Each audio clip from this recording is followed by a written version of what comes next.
नारायणेति नरकाणवतारणेति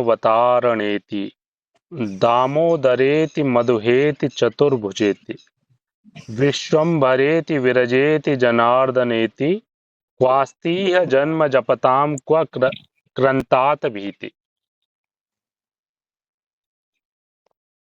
हे नारायण, हे नरकाणवतारण, हे दामोदर, हे मधुदैत्य थातिन, हे चतुर्भुज, हे विश्वम्भर, हे विरज, हे जनार्दन, जो मानव इन नामों का जप सर्वदा करते हैं उन्हें फिर से जन्म अथवा यम भय कैसे संभव होगा।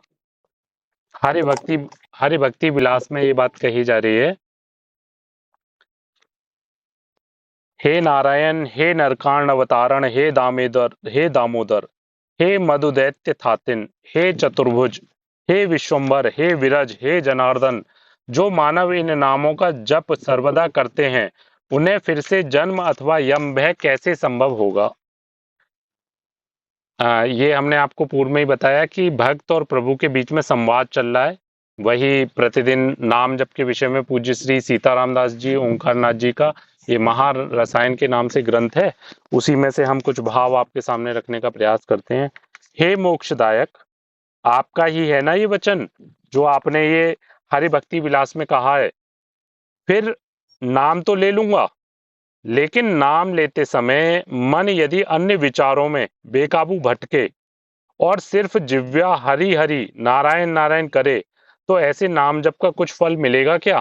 पूर्व में भी एक साधक का, एक जन का अपने ग्रुप में एक भाव रहा था कि हम मन हमारा लगता नहीं, हमारा मन इधर उधर भागता रहता है, तो उस स्थिति में क्या नाम जप का हमको वो लाभ मिलेगा क्या। तो यहाँ पे हमारी तरफ से ये प्रश्न ये पूछ रहे हैं प्रभु से कि हे मोक्षदायक, आपका ही है ना ये वचन, फिर नाम तो ले लूंगा, लेकिन नाम लेते समय मन यदि अन्य विचारों में बेकाबू भटके और सिर्फ जिव्या यंत्रवत हरि हरि नारायण नारायण करे तो ऐसे नाम जप का कुछ फल मिलेगा क्या। हे प्रियतम, तुम किसी भी अवस्था में नाम ले लो, फल अवश्य मिलेगा, निश्चित रूप से मैं हामी भरता हूं। भगवान कह रहे हैं हे प्रियतम, तुम किसी भी अवस्था में नाम ले लो, फल अवश्य मिलेगा, निश्चित रूप से मैं हामी भरता हूं। यह क्या बात हुई। मेरा मन सैकड़ों चिंताएं करता है और जिव्या यंत्रवत नाम लेती है। मेरा मन तो सैकड़ों चिंताएं करता रहता है।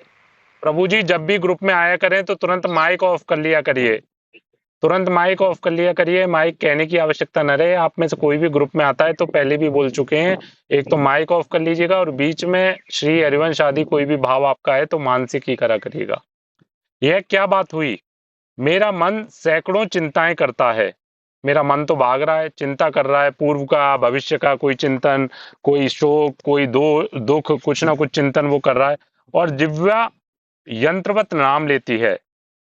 पुलक, अश्रु, रोमांच कुछ भी नहीं, ना मेरे शरीर में कोई पुलकन हो रही है, ना अश्रु आ रहे हैं, ना कोई रोमांच हो रहा है। ऐसी निष्क्रिय एवं भावहीन अवस्था में नाम लेने से कोई लाभ नहीं होता, ऐसा बहुत लोग कहते हैं।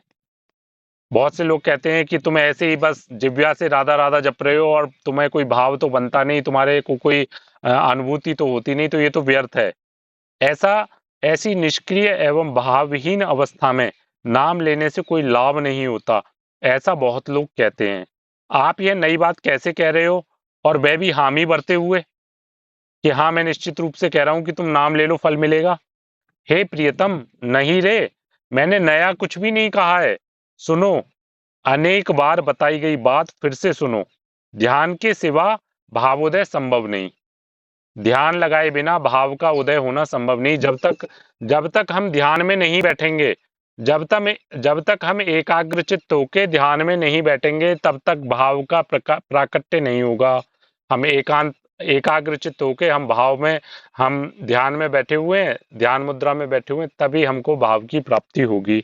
तो यहाँ प्रभु कह रहे हैं ध्यान के सिवा भावोदय संभव नहीं। नाम का आश्रय लिए बिना ध्यान संभव नहीं। नाम का जब तक आप आश्रय नहीं लेंगे तब तक ध्यान लगाना संभव नहीं हो पाएगा। आप प्रकट में कुछ भी क्रियाएं करते रहिए, आप विभिन्न विभिन्न भागवतिक सेवाएं कर रहे हैं, आप विभिन्न विभिन्न नियम आदि कर रहे हैं, लेकिन अगर नाम जप नहीं है तो नाम जप किए बिना ध्यान होना संभव नहीं है, और ध्यान किए बिना, ध्यान में बैठे बिना भाव का उदय होना संभव नहीं है, और सारा खेल भाव का ही है। जब मेरा चित्त ईश्वराभिमुख हो जाएगा उस दिन से नाम लेना आरंभ करूंगा।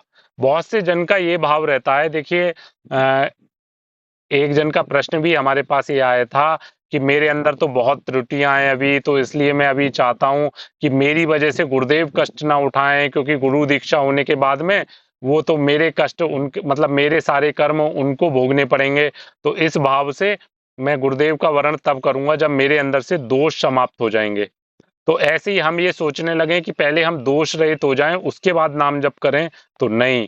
देखिए, तुलसीदास जी बिल्कुल प्रकट में ये बात कह रहे हैं, बिगड़ी जन्म अनेक की अब है सुधरे आज, होए राम को।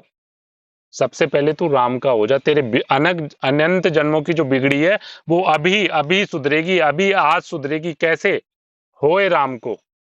वहां ये नहीं कहा जा रहा कि पहले तू योग्य बन, पहले तू अपने अंदर पात्रता ला, तू पहले अपने अंदर विकार समाप्त कर, या पहले तू भजन कर। नहीं, ऐसा कुछ भी नहीं कहा जा रहा। सबसे पहले कहा जा रहा है होए राम को, पहले तू राम का हो जा। प्रभु गुरुदेव, मैं जैसा भी हूं मैं आपका हूं, मैं हृदय से आपका शरणागत हो गया। प्रकट में मेरी दीक्षा हो या ना हो ये अब आपका विषय, लेकिन मैं हृदय से अपना सर्वस्व आपको समर्पित करता हूं। आज से मेरा कोई अस्तित्व नहीं, मैं मन वचन कर्म से मैं आपका हूं। ऐसा हमने सबसे पहला दृढ़ संकल्प ये कर लिया कि मैं प्रभु का हो गया, मैं गुरुदेव का हो गया। तो सबसे पहला कह रहे हैं तुलसीदास जी, होए राम का। पहले आप प्रभु के हो गए, गुरुदेव के हो गए। फिर नाम जप, होए राम का नाम जप, तुलसी तज कुसुमाज। पहले सबसे पहले प्रभु का हो जाइए, फिर उसके बाद नाम जप प्रारंभ करिए। सबसे पहले मैं प्रभु आपका हो गया, अब गुरुदेव में आपका हो गया। अब आपके द्वारा जो दिया गया नाम है राधा राधा राधा राधा वल्लभ श्री हरवंश, वो नाम जप मैंने करना प्रारंभ किया। राधा वल्लभ श्री हरवंश, राधा वल्लभ श्री हरवंश। धीरे धीरे धीरे धीरे होए राम को नाम जप, फिर तुलसी तज कुसुमास। तब उसके बाद में हमारे अंदर सामर्थ्य आएगी अपने कुसंग को त्यागने की, अपने जो अंदर विकार हैं उनको त्यागने की सामर्थ्य हमारे अंदर तभी आएगी, क्योंकि हम तो निर्बल हैं, हमारे अंदर तो कोई बल है नहीं। अगर हमारे अंदर बल होता तो ये काम तो हम अनंत जन्मों से, पता नहीं कितनी बार हम मनुष्य बने, कितनी बार क्या कुछ नहीं बने, तो अनंत जन्मों से हम कर लिए होते ना ये काम, अगर हमारा बल होता। तो इसीलिए कहा जा रहा है कि पहले होए राम का, भगवान के हो गए तो अब भगवान का बल हमें मिल गया। अब हमारा बल नहीं बचा केवल, अब हमें भगवान का भी बल प्राप्त हो गया। तो होए राम का, भगवान के हो गए, भगवान का बल हमको मिल गया। अब भगवान के प्रयास हमारा होगा, और भगवान के बल से हम नाम जप करते हुए अपने अंदर जितने भी विकार हैं, जितने भी कुसंग हैं, उनको त्यागने का प्रयास करेंगे, और निश्चित निश्चित गुरुदेव कृपा से एक दिन हम विकार रहित हो जाएंगे। तो इसलिए अगर किसी को ये भ्रम रहता हो कि पहले मैं निर्विकार हूं, पहले मैं अपने दोष को त्यागूं तब मैं गुरुदेव की शरण में जाऊंगा, या तब मैं प्रभु को शरण में जाऊंगा, तो भ्रम है आपका, नहीं कर पाएंगे आप, ऐसा नहीं कर पाएंगे। आपको सबसे पहला करना है कि हमको गुरुदेव का होना है। और गुरुदेव का होने का हम अनेक जन का भाव ये भी आता है, देखिए हम तो अपने अनुभव का विषय आपको बता रहे हैं। सबसे पहले अभी के अभी निश्चय करिए कि गुरुदेव मैं आपका, मेरा सर्वस्व आपका, मैं आपकी वाणी पे पूर्णतया चलने का प्रयास करूंगा, मैं आपके लिए आपका हो चुका हूं। अब प्रकट का जो भी आपका, देखिए हम कहते हैं अनेक बार इस बात को, जमीन आपको दे दी हमने, अपनी ये जो जमीन है ये आपको दे दी, अब रजिस्ट्री कराना न कराना आपका विषय है। आप जब इच्छा करें तब रजिस्ट्री करा लेना, तब हम रजिस्ट्री लिखवा लेना आप जो है हमसे, यानी रजिस्ट्री लिखवा लेना, यानी प्रकट शरणागति दे देना। अभी तो हम आपके हो गए, अभी हमने अपने आप को आपके समर्पित कर दिया। तो जब ये बात हो जाएगी ना, तो आप स्वयं अनुभव करेंगे कि आप गुरुदेव का बल आपको मिलना चालू हो गया, और गुरुदेव के बल से नाम जप होगा, और नाम जप से हम विकार रहित हो जाएंगे। लेकिन सबसे बड़ा भ्रम हमारा ये हो जाता है कि हम स्वयं के बल से पहले विकार रहित होने का प्रयास करते हैं, फिर उसके बाद गुरुदेव का होने का प्रयास करते हैं। तो इसलिए इस बात का विशेष ध्यान रखना है, हमको सबसे पहले गुरु हरि का होना है, फिर उसके बाद हमको नाम जप करते हुए विकारों को दूर करने का प्रयास करना है। जब मेरा चित्त ईश्वराभिमुख हो जाएगा उस दिन से नाम लेना आरंभ करूंगा।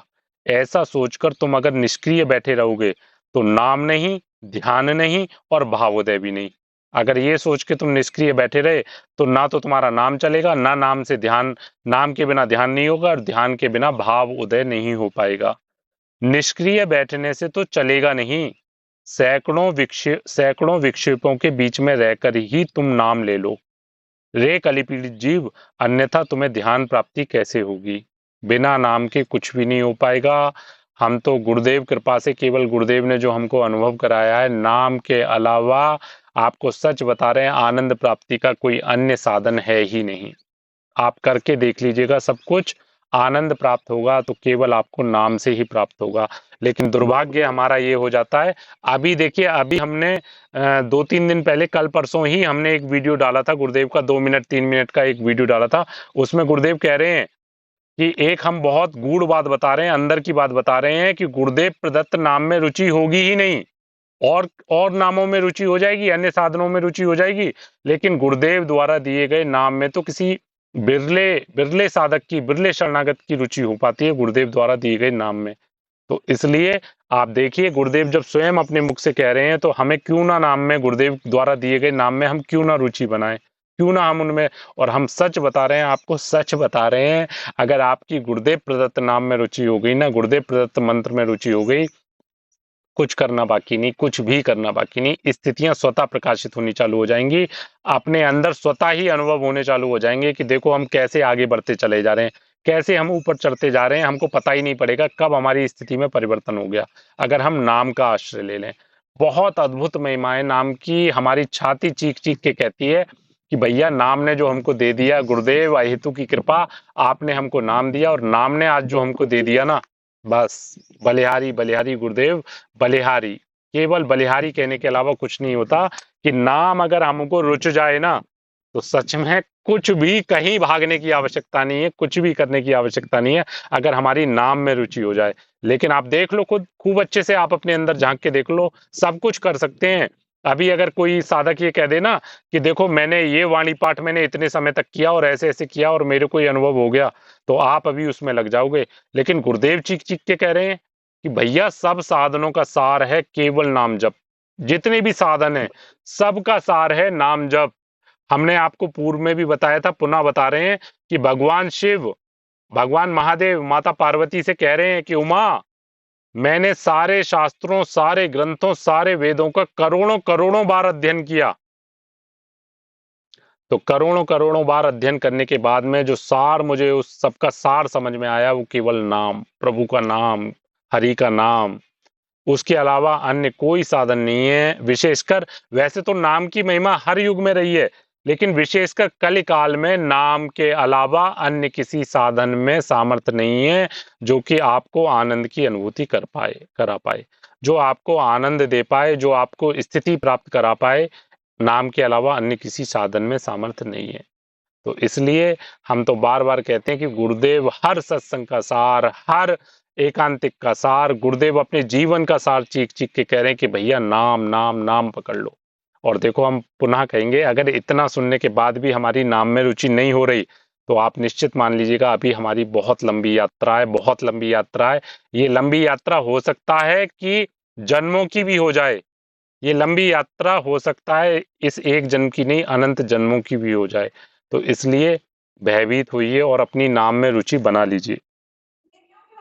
हे हे भगवान, हे भगवान, यदि ये सब कुछ नया नहीं है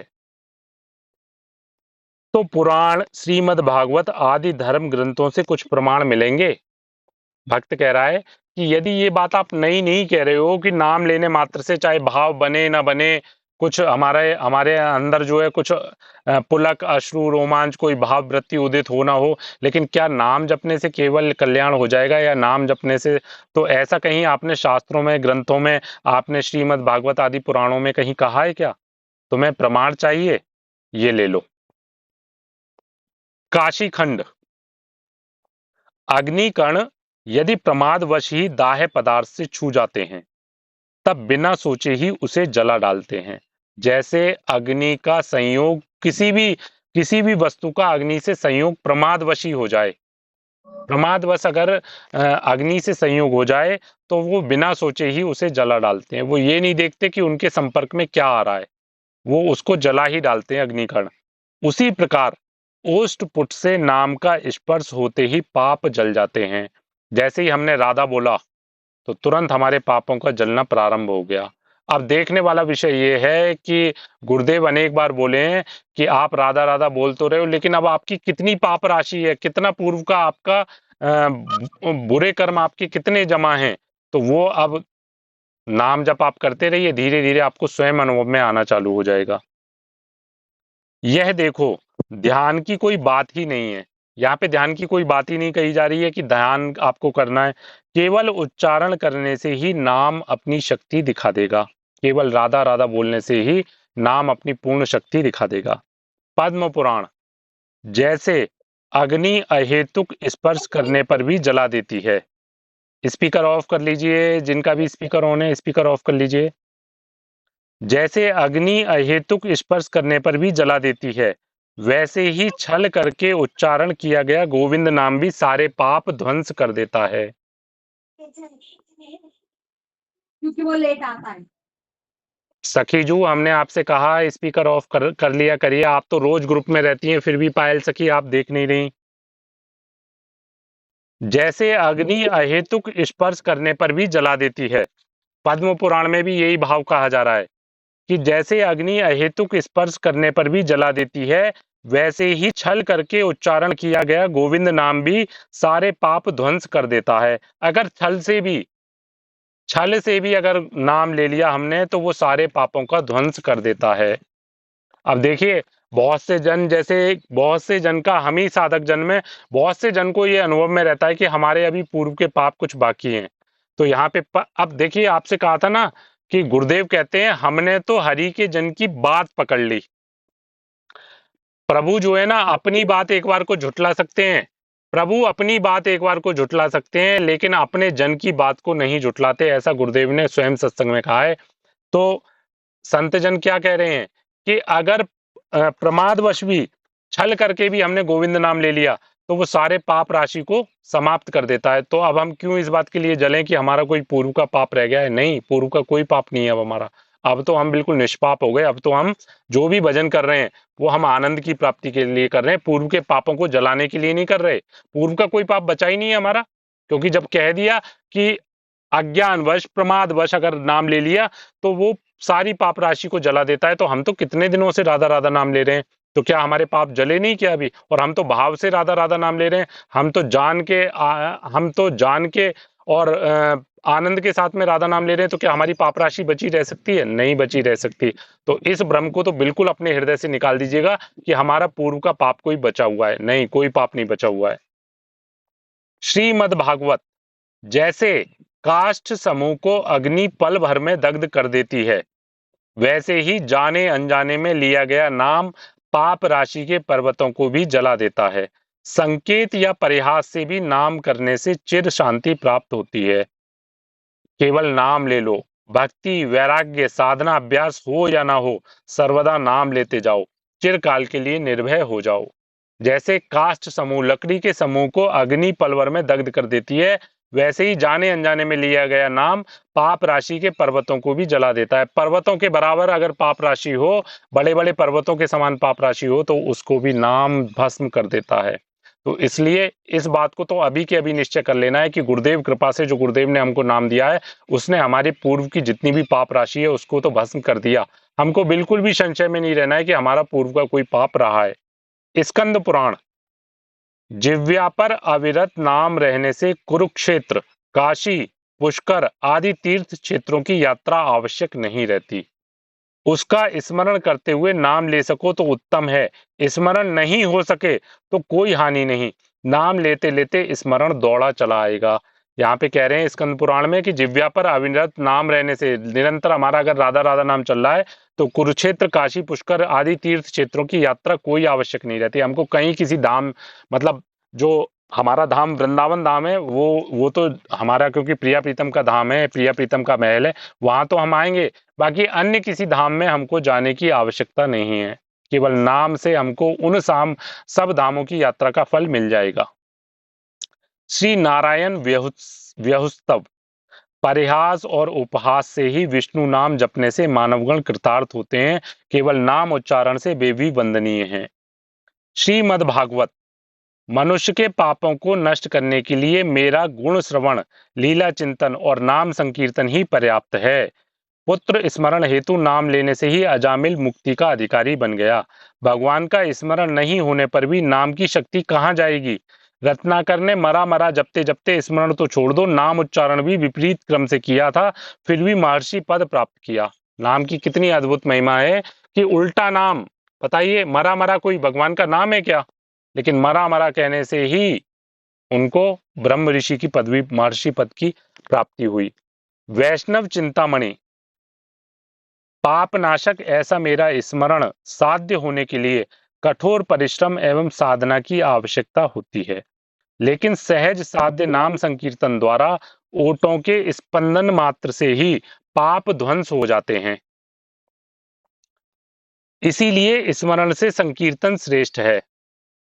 सत्य युग में ध्यान धारणा, त्रेता युग में यज्ञानुष्ठान और द्वापर युग में पूजा अर्चन करने से जो फल प्राप्त होता है, इस कलयुग में नाम संकीर्तन द्वारा वही फल प्राप्त होता है। सतयुग में ध्यान धारणा करने से, यानी ध्यान ध्यान हजारों हजारों वर्ष की ध्यान समाधि में लग गए, तब जाके प्रभु की प्राप्ति होती थी। त्रेता युग में यज्ञ अनुष्ठान आदि, द्वापर युग में पूजा अर्चना और से जो फल प्राप्त होता है, इस कलयुग में नाम संकीर्तन द्वारा वही फल मिलता है। इतिहासोत्तम। जबकि स्वप्न में नाम स्मरण करने से भी पाप राशि का क्षय होता है, तब जागृति में प्रयत्न पूर्वक नाम लेने से पाप नष्ट होते हैं। इसमें आश्चर्य क्या है? अब नाम की महिमा यहाँ देखिए, इतिहासोत्तम नामक ग्रंथ में कहा जा रहा है कि स्वप्न में भी नाम स्मरण करने से पाप राशि का क्षय होता है, तो जागृत में अगर प्रयत्न पूर्वक हम नाम ले रहे हैं तो हमारे पाप कैसे बचे रह सकते हैं? हमारे सारे पाप नष्ट हो जाएंगे। इसमें कोई आश्चर्य का विषय नहीं है। देखिए, ये उदाहरण बहुत अच्छे से समझिएगा। ये जो उदाहरण यहाँ पे दिया जा रहा है, श्रीमद् भागवत। अचेत अवस्था में रोगी औषधि का गुण अवगुण कुछ भी नहीं जानता है। अगर एक रोगी बेहोशी की अवस्था में है तो वो औषधि का गुण अवगुण कुछ नहीं जानता है, फिर भी उसे आरोग्यदायी औषधि का सेवन कराने से जिस प्रकार असाध्य रोग व्याधि नष्ट होते हैं और उसे स्वास्थ्य तथा आरोग्य लाभ होता है, औषधि रोगी की श्रद्धा या विश्वास की अपेक्षा किए बिना अपना काम करती है। एक रोगी अगर अचेता अवस्था में पड़ा हुआ है और उसको क्या औषधि दी जा रही है, उसकी श्रद्धा या अश्रद्धा का तो कोई विषय ही नहीं है। वो ये थोड़ी जानता है उसको क्या दवाई दी जा रही है, वो ये थोड़ी जानता है कि ये दवाई मुझे लाभ करेगी या नहीं करेगी। लेकिन अचेतावस्था में भी औषधि अपना पूर्ण फल देती है, औषधि पूर्ण अपना लाभ देती है। उसी प्रकार से भव रोग में अचेत हुए रोगी को किसी भी प्रकार इस नाम रूपी महा औषधि, उसी प्रकार भव रोग में अचेत हुए रोगी को किसी भी प्रकार इस नाम रूपी महा औषधि का सेवन करा देने से नाम अपना गुणकारी परिणाम करके ही रहेगा। तो जिस प्रकार से औषधि रोगी के भाव कुभाव का या श्रद्धा अश्रद्धा का बिल्कुल भी चिंतन नहीं करती है, उसी प्रकार से नाम भी भव रोग में ये नहीं देखता कि जो भव रोगी है उसकी श्रद्धा है या अश्रद्धा है, वो अपना पूर्ण रूपेण औषधि की तरह ही काम करता है नाम। यहाँ श्रद्धा, विश्वास और ज्ञान का लेश मात्र संबंध नहीं है। हे दयानिधि, हे करुणाकर, स्वयं आपके मुख से रिसने वाली नाम महिमा की गंगा प्राशन करके मैं तो धन्य हो गया हूँ, लेकिन अभी तक 100% आश्वस्त नहीं हो सका। बस इतनी कृपा और करो जिससे मैं पूर्णतः निसंशय हो जाऊं। मेरे लला, निश्चिंत हो जाओ। निसंशय ना हो सके कोई बात नहीं, तो भी नाम ले लो। श्रद्धा से या अवहेलना से, इच्छा से या अनिच्छा से, भक्ति से या अभक्ति से, योग से या भोग से, अनुराग से या विराग से, प्रेम से लिप्त या अलिप्त होकर, सकाम या निष्काम, कैसे भी, लेकिन सदा नाम ले लो। मैं प्रतिज्ञा पूर्वक आश्वस्त करता हूँ, सदा नाम लेने वाले को कुछ भी भय नहीं रहता। जो लज्जा त्याग कर आनंद पूर्वक अविराम नाम गान करते हैं, वे जीवन मुक्त हो जाते हैं। नव्यम नव्यम नामधेयम मुरारे, यद यच्चैतद ज्ञेयम पीयूष पुष्टम, ये गायन्ति त्यक्त लज्जा सहर्षम, जीवन मुक्तः संशयो नास्ति तत्र। श्री नारदीय पुराण। मुरारी अर्थात प्रभु श्री कृष्ण का अमृतमयी नाम नित्य नूतन है। जो इसके गुणगान रूपी अमृत पान से पुष्ट हुए हैं और लज्जा त्याग कर हर्षोल्लास के साथ उसका गान करते हैं, वे जीवन मुक्त हैं, इसमें कोई संशय नहीं है। नाम ही वह साधन है जिसे थामने से संपूर्ण भक्ति प्राप्त होती है। सिर्फ नाम लेने से भी कली पीड़ित जीवों को मुक्ति मिल जाती है। केवल इसी कारणवश सभी लोग कलयुग को सर्वश्रेष्ठ मानते हैं। अन्य युग के जीव कलयुग में जन्म लेने की मनीषा रखते हैं। जो लोग नाम का आश्रय लेते हैं वह भगवान को भोग चढ़ाते हैं और शेष नैवेद्य को प्रसाद के रूप में ग्रहण करते हैं। इसलिए उनका आहार अपने आप ही शुद्ध तथा सात्विक हो जाता है। जो व्यक्ति सदैव नाम स्मरण में रहता है उसकी स्त्री संग की वासना भी नष्ट हो जाती है। इसी प्रकार नाम लेने से सात्विक भोजन और ब्रह्मचर्य का पालन होता है। तो इसलिए हम आप सभी से बारंबार निवेदन करबद्ध आपके चरणों में निवेदन करेंगे कि आप वास्तविकता में अगर देखिए आनंद प्राप्ति करना चाहते हैं, देखिए हम एक बात आप सभी जन से कहेंगे, अगर आप में से कोई भी जन अगर बैलेंस रखने के भाव से कि संसार भी हमको प्रिय लगा रहे और प्रभु भी हमको प्रिय हो जाएं, उसके लिए हमारा सत्संग नहीं है। हम स्पष्ट देखिए सबसे कहते हैं, हम स्पष्ट कहते हैं, हमसे अगर आपने संसार छोड़ने का दृढ़ संकल्प कर लिया है तो आपको हमारे सत्संग में आनंद आएगा। अन्यथा बैलेंस कि आपको संसार भी, संसार के भोग, आपको संसार की आसक्ति प्रिय लगी रहे और आप भगवान का भी आनंद, प्रभु का आनंद, प्रभु के नाम का आनंद पा पाए, तो ऐसा संभव नहीं हो पाएगा, बिल्कुल संभव नहीं हो पाएगा। हम तो आपको देंगे तो केवल वैराग्य देंगे, हम देंगे तो संसार से विमुक्ता देंगे, हम देंगे तो आपको संसार रूपी जो आप मृग मरीचिका में जो आप फंसे हुए हैं, उस संसार रूपी मृग मरीचिका से आपको निकालने का प्रयास करेंगे। ये संसार सच में समझ नहीं आता कि ये इतना संसार विषम है, ये संसार इतना भयावह है, लेकिन पता नहीं क्यों इस संसार से हमारा मोह छूटता ही नहीं, इस संसार से हमारी आसक्ति छूटती ही नहीं। सब कुछ जानते हुए, सब कुछ देखते हुए भी हमको पता नहीं क्यों नहीं छूटता, ये संसार नहीं छूटता। हम रोज रोज रोज हम संसार का बहुत विषम स्वरूप देख रहे हैं, हम रोज रोज संसार का बहुत भयावह स्वरूप है, लेकिन उसके बाद भी पता नहीं क्यों हमारी आसक्ति कहीं से कहीं तक छूट ही नहीं रही है। हमें समझ ही नहीं आ रहा, ये बात हमको समझ ही नहीं आ रही कि नहीं भैया, इस संसार में हमको कभी आनंद नहीं प्राप्त होगा।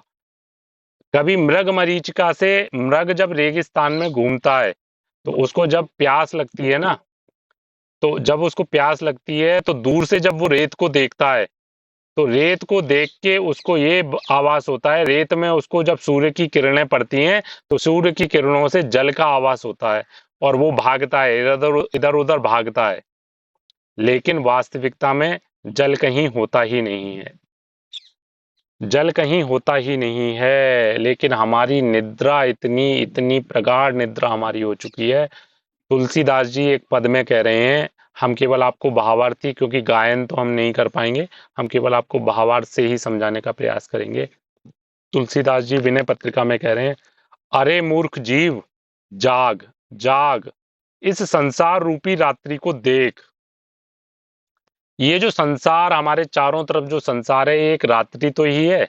आप देखिए, अब जब आप रात्रि में शयन को बिस्तर पे जाते हैं तो जैसे ही आप निद्रावस्था में पहुंचते हैं तो ये संसार देखिए ना, ये सारा संसार गायब हो जाता है। इस संसार का कोई अस्तित्व ही नहीं रहता है, इस संसार का कहीं अस्तित्व ही नहीं रहता है। ये सारा संसार अपना अस्तित्व खो बैठता है। केवल केवल आप निद्रावस्था में जो देख रहे होते हैं वही आपके लिए उस समय सत्य होता है। ये जो संसार है, जैसे हम इस समय जागृत अवस्था में जो रात्रि का, जो रात्रि में हम स्वप्न देख रहे हैं, वो इस समय केवल भ्रम है। ऐसे ही जब रात्रि में हम स्वप्नावस्था में जाते हैं, सुषुप्ति अवस्था में जाते हैं, तो उस समय ये संसार केवल एक भ्रम रह जाता है, एक संसार का अस्तित्व समाप्त हो जाता है। अरे मूर्ख जीव, जाग जाग, इस संसार रूपी रात्रि को देख। शरीर और घर कुटुंब के प्रेम को ऐसा क्षणभंगुर समझ जैसे बादलों के बीच की बिजली जो क्षण भर चमक कर ही छिप जाती है। जैसे घनघोर बादल हैं और उनके बीच में ही बिजली है, दिखाई नहीं दे रही, क्षण भर को चमकी वो और गायब हो गई। इसी प्रकार से ये जो घर कुटुंब का प्रेम है, जिस घर और परिवार की आसक्ति में हम फंसे हुए हैं, ये उस बिजली के समान ही है। जैसे बादलों के बीच में बिजली पल भर के लिए चमकती है और गायब हो जाती है, उसी प्रकार से ये जो शरीर संसार है, ये जो शरीर परिवार है, ये सब क्षणभंगुर हैं। पल भर में कैसे गायब हो जाएंगे पता ही नहीं पड़ेगा। देखिए ना, हम इसीलिए तो बार बार कहते हैं थोड़ा बहुत चिंतन अवश्य इसमें करिए।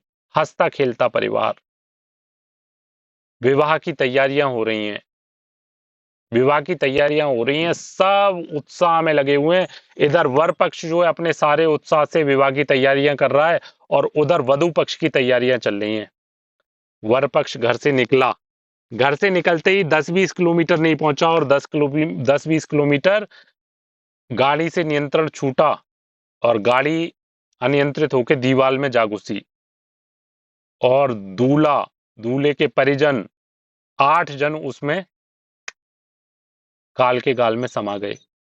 जरा चिंतन करके देखिए, जरा इस स्थिति का जरा एक बार थोड़ा, हम बार बार कहते हैं ना, थोड़ा तदात्म होके देखा करिए परिस्थितियों में ना, आप तदात्म होके देखा करिए। ये जो घटनाएं, एक घटना को भी आप थोड़ी देर अपने चिंतन में लाया करिए, जरा इसी घटना में तदात्म होइए।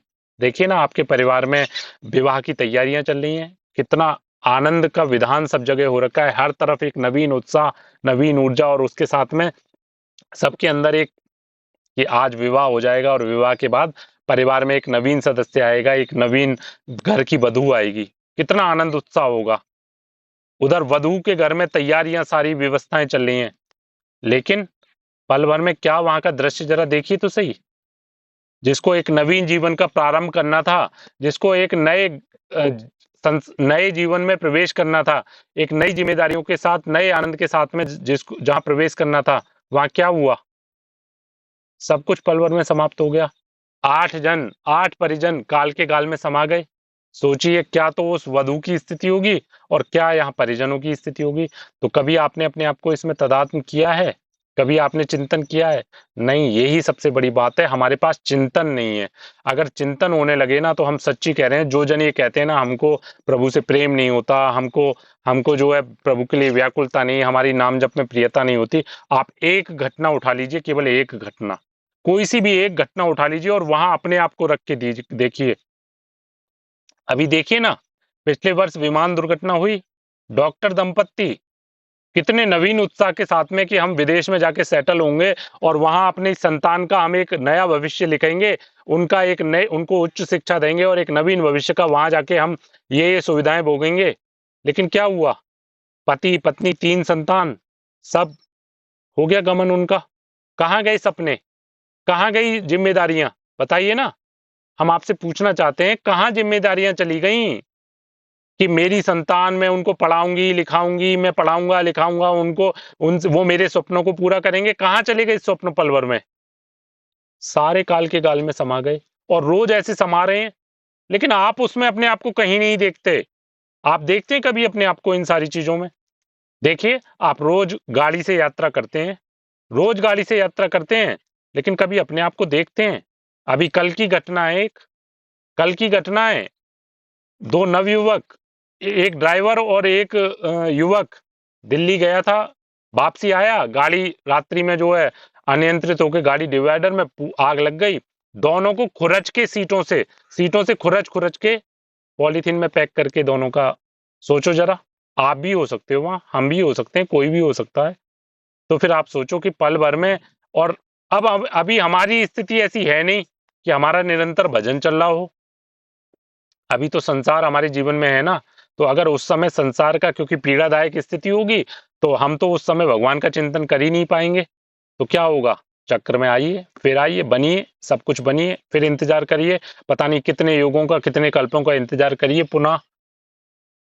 तो फिर इसीलिए तो हम कहते हैं, जब आप इन बातों का चिंतन करने लगेंगे ना, सब कुछ हम देखते हैं, रोज हम देख रहे हैं संसार का स्वरूप, रोज हम संसार का स्वरूप देख रहे हैं, लेकिन पता नहीं क्यों हम अपने आप को उसमें, हम अपने आप को नहीं गिन पा रहे।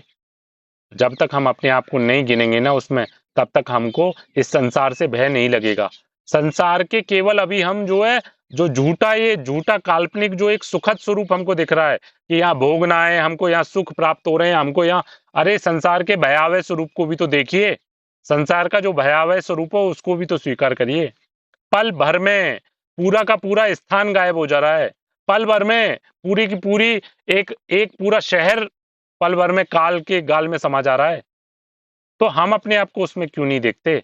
तो यहाँ पे तुलसीदास जी कह रहे हैं, सूरदास जी कह रहे हैं, शरीर और घर कुटुंब के प्रेम को ऐसा क्षणभंगुर समझ समझ जैसे बादलों के बीच की बिजली जो क्षण भर चमक कर ही छिप जाती है।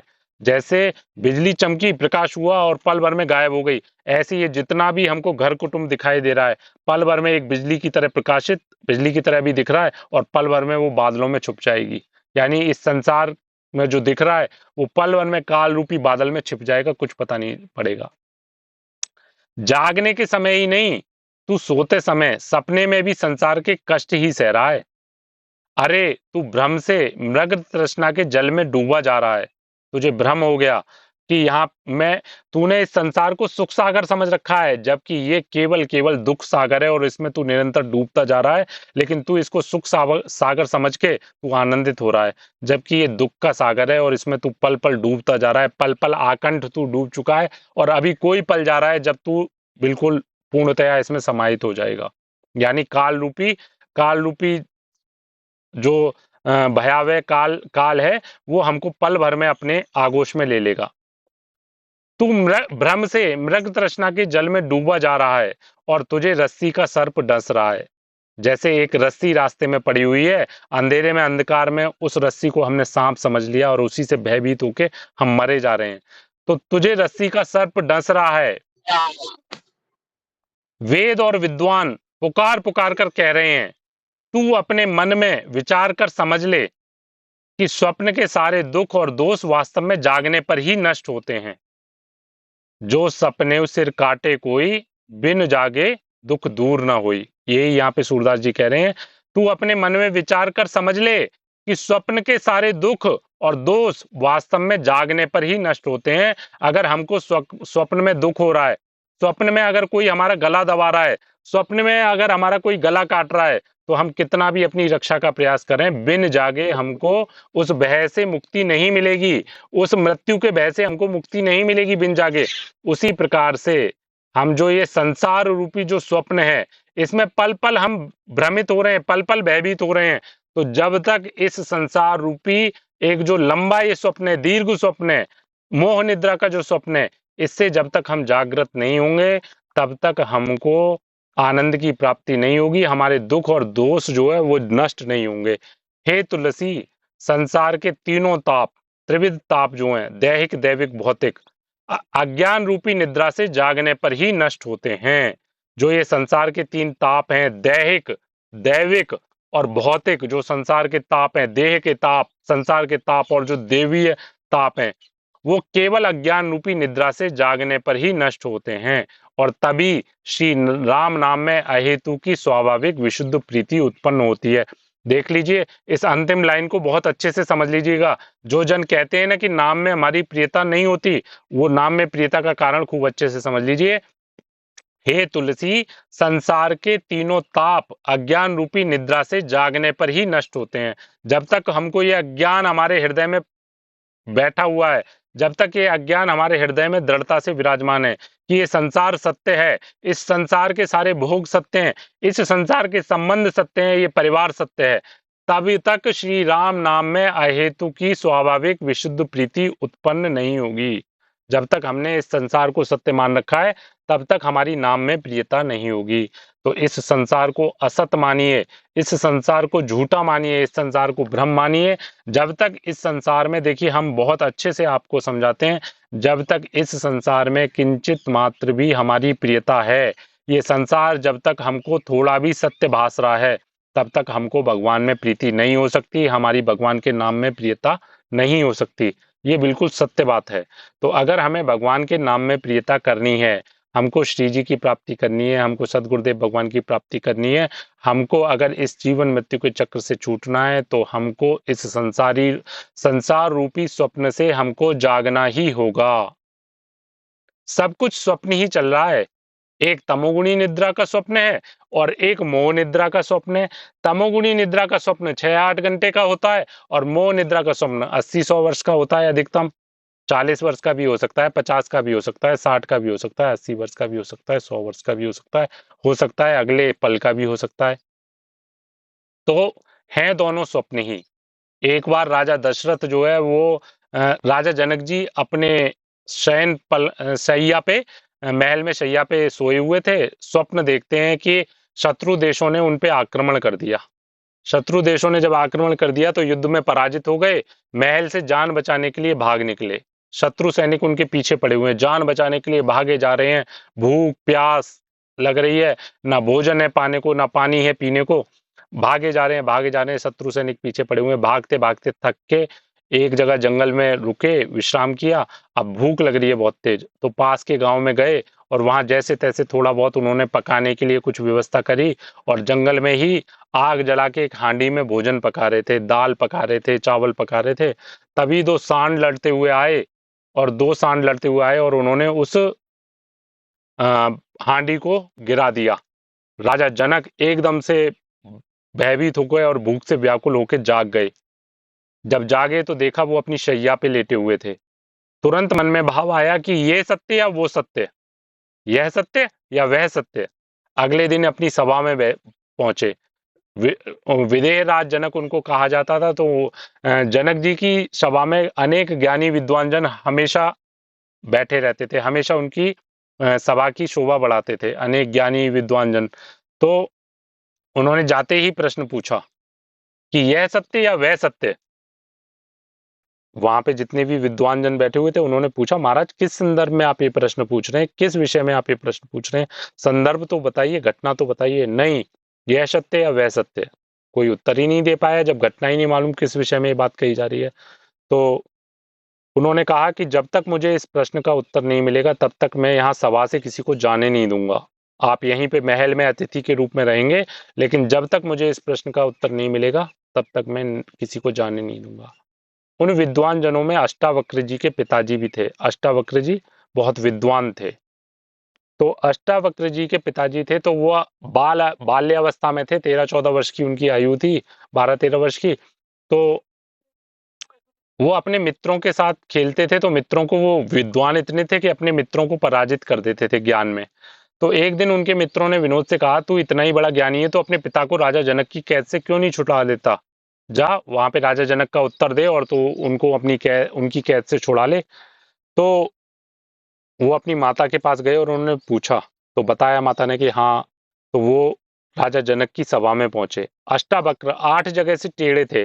जब गर्भावस्था में थे तो उनके पिता जो है उनकी माता को कुछ ज्ञान की वार्ता कर रहे थे, ज्ञान संबंधित वार्ता कर रहे थे। तो अष्टावक्र जी ने गर्व से ही पिताजी को बोला, नहीं ये गलत है। तो पिताजी ने पूछा, माता से पूछा, ये कौन बोला? बोले गर्भ में जो शिशु है ये बोला। अरे ये तो बड़ा टेढ़ा है, गर्भ में अभी तो वहीं से अपने पिता को गलत ठहरा है, जा तू 8 जगह से टेढ़ा हो जा। तो अष्टावक्र इसीलिए उनका नाम 8 जगह से टेढ़े थे। तो जब सभा में पहुंचे तो वो चलने में उनको बड़ी असमर्थता रहती थी, बड़ा हिलडुल के चलते थे। तो उनको देखते ही सभा में उपस्थित जन उनको देख के हंस दिए। तो उन्होंने कहा, मैंने तो सुना था कि विदेहराज जनक की सभा है, लेकिन मुझे तो यहाँ सब देहधारी ही नजर आते हैं, केवल देहधारी हैं यहाँ पे। उन्होंने आक्रोश में जब ये बात बोली तो जनक जी ने पूछा, आपने ये बात कैसे बोली? बोले, अरे आप शरीर को देख रहे हो या अंदर विराजमान तत्व को देखते हो? आप शरीर को देखते हो, जब शरीर को देखते हो तो विदेहराज कैसे हो सकते हो, विदेह कैसे हो सकते हो? अंदर विराजमान आत्मा को जानना चाहिए ना आपको। तो फिर उन्होंने कहा, बता जनक, क्या प्रश्न है तेरा? बोले, यह सत्य या वह सत्य? बोले, ना ये सत्य ना वो सत्य। जब सुसुप्ति अवस्था में स्वप्न देख रहे थे तो ये जागृत का जितना भी था वो असत्य था, और जब जागृत अवस्था में उस स्वप्न का चिंतन कर रहे हो तो स्वप्न असत्य है। तो ना ये सत्य है ना वो सत्य है, दोनों मिथ्या ही हैं, दोनों झूठे ही हैं। लेकिन देखो तो सही हमारा भ्रम, हम स्वप्न को तो झूठा, सुषुप्ति अवस्था में तमोगुणी निद्रा में जो हम स्वप्न देखते हैं उसको तो हम झूठा मान लेते हैं, लेकिन ये जो प्रकट में हम मोह निद्रा का जो स्वप्न देख रहे हैं इसको हम सत्य माने बैठे हैं। जिस दिन इस मोह निद्रा के स्वप्न को हम वास्तविकता में स्वप्न मान लेंगे, उस दिन हम निश्चित निश्चित बिना किसी प्रयास के हम उस आनंद की प्राप्ति कर लेंगे हमको नाम में प्रियता होने लगेगी, हमको अपने प्यारे में प्रियता होने लगी। हम ये निश्चित आपसे कह रहे हैं, प्रभु की गुरुदेव ने कहा है भगवत प्राप्ति कठिन नहीं है, भगवत प्राप्ति बहुत सहज है। कठिन है संसार के रागों को त्यागना, संसार की आसक्ति को त्यागना, ये कठिन है। भगवत प्राप्ति तो यूं चुटकियों में सहज है। अभी के अभी आप संसार के राग को त्यागिए, अभी के अभी आपको अनुभव अपने स्वरूप का हो जाएगा। तो इसलिए संसार भगवत प्राप्ति दुर्लभ नहीं है, दुर्लभ है, कठिन है संसार के राग को त्यागना। संसार में जो हमारी आसक्ति है, भोगों में जो हमारी भोग वृत्ति इतनी दृढ़ हो गई है कि हमको लगता है कि भोगों के बिना हम जी ही नहीं पाएंगे। सुविधाओं के हम इतने सुविधा भोगी बन गए हैं कि सुविधाओं के बिना हमको लगता है कि हम जी ही नहीं पाएंगे। तो बस केवल यही कारण है, जहां हम संसार को छोड़ना प्रारंभ कर देंगे वहीं हमको आनंद की प्राप्ति होनी चालू हो जाएगी। स्वतः हमारी भजन में रुचि बननी चालू हो जाएगी, स्वतः हमारी नाम में प्रियता होने लग जाएगी और हम उस आनंद को प्राप्त कर लेंगे, जिस आनंद को प्राप्त करने के बाद कुछ भी प्राप्त करने की आवश्यकता नहीं रहती। वो एक रस आनंद, वो नित्य आनंद, वो परम आनंद, वो चिदानंद, जिसको प्राप्त करने के बाद ब्रह्मा का सुख भी थूकने योग्य लगता है। जिस आनंद की प्राप्ति के बाद बस ये लगता है कि इसी आनंद में डूबे रहो। बस क्या अद्भुत आनंद है। अपने प्यारे की स्मृति में, मीठी मीठी स्मृति में हम खोए हुए हैं। ना शरीर का भान है, ना भूख का पता, ना प्यास का पता, केवल हम आनंद में डूबे हुए हैं। इस आनंद की इस आनंद की अनुभूति होने के बाद, एक बार अगर हमें इस आनंद की अनुभूति हो गई ना, तो फिर संसार में हमारी प्रियता हो ही नहीं पाएगी। एक बार इस आनंद की अगर हमको प्राप्ति हो गई तो संसार का कोई भी सुख, झूठा सुख हमको आनंद नहीं दे पाएगा। आनंद तो वास्तविकता में भी अभी नहीं है, लेकिन हमने केवल केवल स्वीकार कर रखा है, केवल हमने स्वीकार कर रखा है, अपनी मान्यता कर रखी है। जैसे हम पूर्व में भी बताए कि कुत्ता हड्डी चबाता है, तो कुत्ते को क्यों स्वाद की प्राप्त होती है? क्योंकि उसी के मसूड़े छिल रहे हैं और उसके मसूड़े छिल के जो रक्त निकल रहा है, उस रक्त को वो ये समझता है कि इस हड्डी से वो खून निकल रहा है, उसी को चूस चूस के वो आनंदित होता है, वो अपनी क्षुधा पूर्ति करता है। इसी प्रकार से इस संसार में ये झूठे सुख हैं, जो ये मृग तृष्णा को हमने सत्य मान लिया है, जो हमने मृग मरीचिका को सत्य मान लिया है, वो ही हमको वास्तविकता में संसार के किसी सुख में आनंद नहीं है। सुख है ही नहीं, यहाँ पे सुख है ही नहीं। यहाँ पे तो केवल केवल दुखालय क्यों कहा गया है? अगर सुख होता तो दुखालय प्रभु ने क्यों कहा है? दुखालय शाश्वतम क्यों कहा है? क्यों इसको व्याधि मंदिर, इस शरीर को क्यों व्याधि मंदिर कहा है कि ये व्याधियों का मंदिर है? क्यों मृत्यु लोक कहा गया है, जब यहाँ पे पल पल मृत्यु के अलावा और कुछ होना ही नहीं है? हर पल मृत्यु अपना नंगा नाच कर रही है, हर पल मृत्यु का भयावह स्वरूप हमको देखने को मिल रहा है।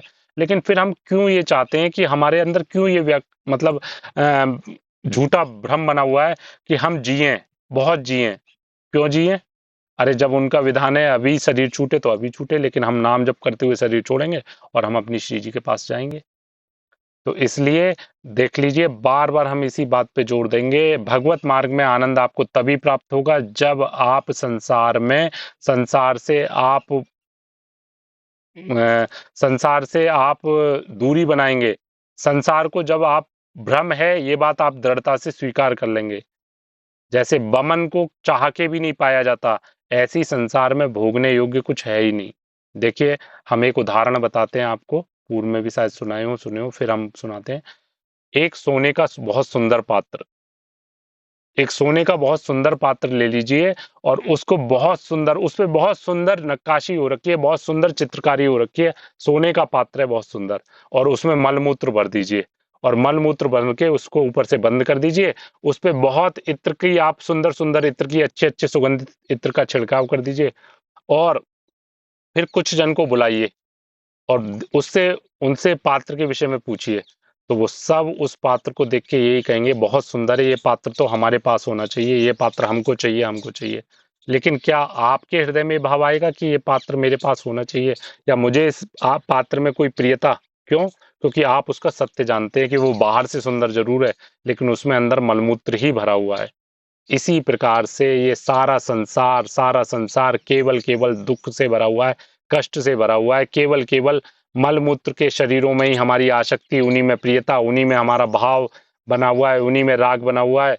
जबकि वास्तविकता में देखा जाए तो वो तो केवल मलमूत्र के शरीर हैं, केवल पंचभूतों से बना हुआ ये शरीर है, ढांचा है। जहां ये शरीर छूटा, पंचभूत अपने पंचभूतों में मिल जाएंगे। हम जो हैं वो अपने कर्मानुसार हम आगे की गति में जाएंगे। किस में प्रियता करे बैठे हुए हैं हम, किस में प्रियता करे बैठे हैं। तो इसीलिए आप सभी से निवेदन है, देखिए आपको हम बार बार कह रहे हैं, गुरुदेव की इतनी अहेतु कृपा से आपको जो प्राप्त हुआ है वो अभी आपको अनुभव में नहीं आ रहा, नहीं आ रहा, नहीं आ रहा। आपको जो इतनी सहजता से प्राप्त हो गया है वो अभी आपके अनुभव में नहीं आ रहा। नहीं तो व्याकुलता आपका हृदय दहाड़े मार मार के रोएगा, चीखेगा पल पल कि कैसे हम निश्चिंत बैठ जाते हैं, कैसे हम इतने सहज हो जाते हैं। तो इसलिए आप सभी से निवेदन है, नाम जप निरंतर करिए, नाम जप को बढ़ाइए, अपने अपने नाम जप को बढ़ाइए। बिना नाम जप के आपको आनंद प्राप्त नहीं होगा, ये निश्चित लिख लीजिए। और नाम जप, जहां आपका नाम जप में प्रियता हुई और नाम जप निरंतरता में आया, तो आप स्वयं अनुभव करेंगे कि आपका हृदय धीरे धीरे पवित्र होता जा रहा है, सरल होता जा रहा है, सहज होता जा रहा है। तो इसीलिए नाम जप करिए और इस संसार से थोड़ा थोड़ा नहीं, संसार से पूर्णतः अपनी आसक्ति को दूर करिए। इसमें जितना भी हमने संबंध जोड़ रखा है उसको दूर करिए। श्री हरिवंश। श्री हरिवंश, किसी का कोई भाव प्रश्न आदि हो तो बताइएगा, अपना भाव रखिएगा। श्री हरिवंश गुरुदेव। श्री हरिवंश सखी। गुरुदेव मुझे पूछना था, जैसे आप बोल रहे हो ना कि नाम जप, तो कई बार ऐसा होता है कि हम बिल्कुल ही भूल जाते हैं, इतना काम में इतना व्यस्त हो जाते हैं कि मतलब बिल्कुल शांत, बिल्कुल भूल ही जाते हैं कि हमने नाम जप भी करना है। ऐसा मतलब क्यों होता है? हाँ सखी, इसका पूर्व में भी हम बता चुके हैं। हमारा अभ्यास सखी, हमारा अभ्यास संसार में रमण करने का बहुत पक्का है। एक जन्म का नहीं है, अनंत जन्मों का संसार का अभ्यास है। अब अभी हमने उसको 6 महीने से, साल से, 2 साल से, 4 साल से अभी हमने नाम पकड़ाने का उसको प्रयास किया है। नाम उसको पकड़ा रहे हैं। तो आपसे कहा ना, देखो एक बात और बताए ना आपको, गुरुदेव कहते हैं मन जो है ना, मन का एक गुण है, वो किसी भी वस्तु को आप उसको पकड़ाओगे ना तो वो बहुत दृढ़ता से पकड़ लेता है उसको, वो उसको छोड़ता नहीं है सहजता से। तो हमने अभी तक ये क्या तो है, उसको संसार पकड़ाया है, तो उसने संसार बहुत कस के पकड़ लिया है। अब हम संसार छुड़ाने का प्रयास करें, संसार वो नहीं छोड़ेगा। तो अब हमको क्या करना है, उसको नाम पकड़ाना है। उसको जितना अधिक हम नाम पकड़ाएंगे तो धीरे धीरे उसको नाम उसकी पकड़ में आ जाएगा और संसार उससे छूटता जाएगा। तो सखी यही तो देखो एक बात समझने की विषय है कि इतना ही सहज अगर भजन करना होता तो सबको भगवत प्राप्ति हो सकती थी, सब भगवत प्राप्ति कर लेते। यही तो सारा हमारा जो प्रयास है, हमारा जो बल लगना है, हमको जो मतलब निरंतर हमको स्मृति में रखना है, वो यही बात तो रखनी है। हम चाहे किसी भी परिस्थिति में हम कुछ भी कर रहे हैं, हमको नाम जप करना है, हमको नाम जप करना है, हमको नाम जप करना है। ये जब बार बार, और देखो सखी फिर हम वही बात कह रहे हैं, अभी हमारी नाम में प्रियता नहीं हुई है, अभी नाम हमको आवश्यक नहीं लग रहा, हमको नाम की आवश्यकता नहीं है। देखो हम गृहस्थी में हैं, तो गृहस्थ चलाने के लिए हमको अर्थ की आवश्यकता है, तो अर्थ का हमको चिंतन नहीं करना पड़ता, अर्थ के विषय में सोचना नहीं पड़ता। अर्थ स्वतः हमारा चिंतन होता है कि हमको अर्थ कहाँ से मिले, कैसे अर्थ आए जिससे हमारे घर की व्यवस्थाएं चलें। तो क्योंकि अर्थ की हमको आवश्यकता है, अर्थ की प्रधानता है, तो इसलिए अर्थ हमको लगता है कि नहीं। इसी प्रकार से जब हमको ये अनुभव में आ जाएगा सखी कि नाम के बिना हमको ये संसार जो चक्र है इसमें बारंबार हमको आना पड़ेगा। हमने तो आपसे अनेक बार चर्चा करी है ना कि आपको अगर पुनः योनि में आना है तो देख लो, अगर पुनः योनि में आना है तो आप निश्चिंत होकर बैठे रहो, लेकिन जब पुनः योनि में नहीं आना है तो नाम जप हमको निरंतर करना ही पड़ेगा। ये महत्व बुद्धि हमको नाम में बनानी ही पड़ेगी। तो देखो सखी, क्या है कि हमको जब ये अभ्यास हम बार बार करेंगे, हमको नाम जप करना है, हमको नाम जप करना है, हमको हर परिस्थिति में नाम जप करना है। कोई बात नहीं, हम भूल गए, फिर जैसे ही याद आया नाम जप हम करने लगे।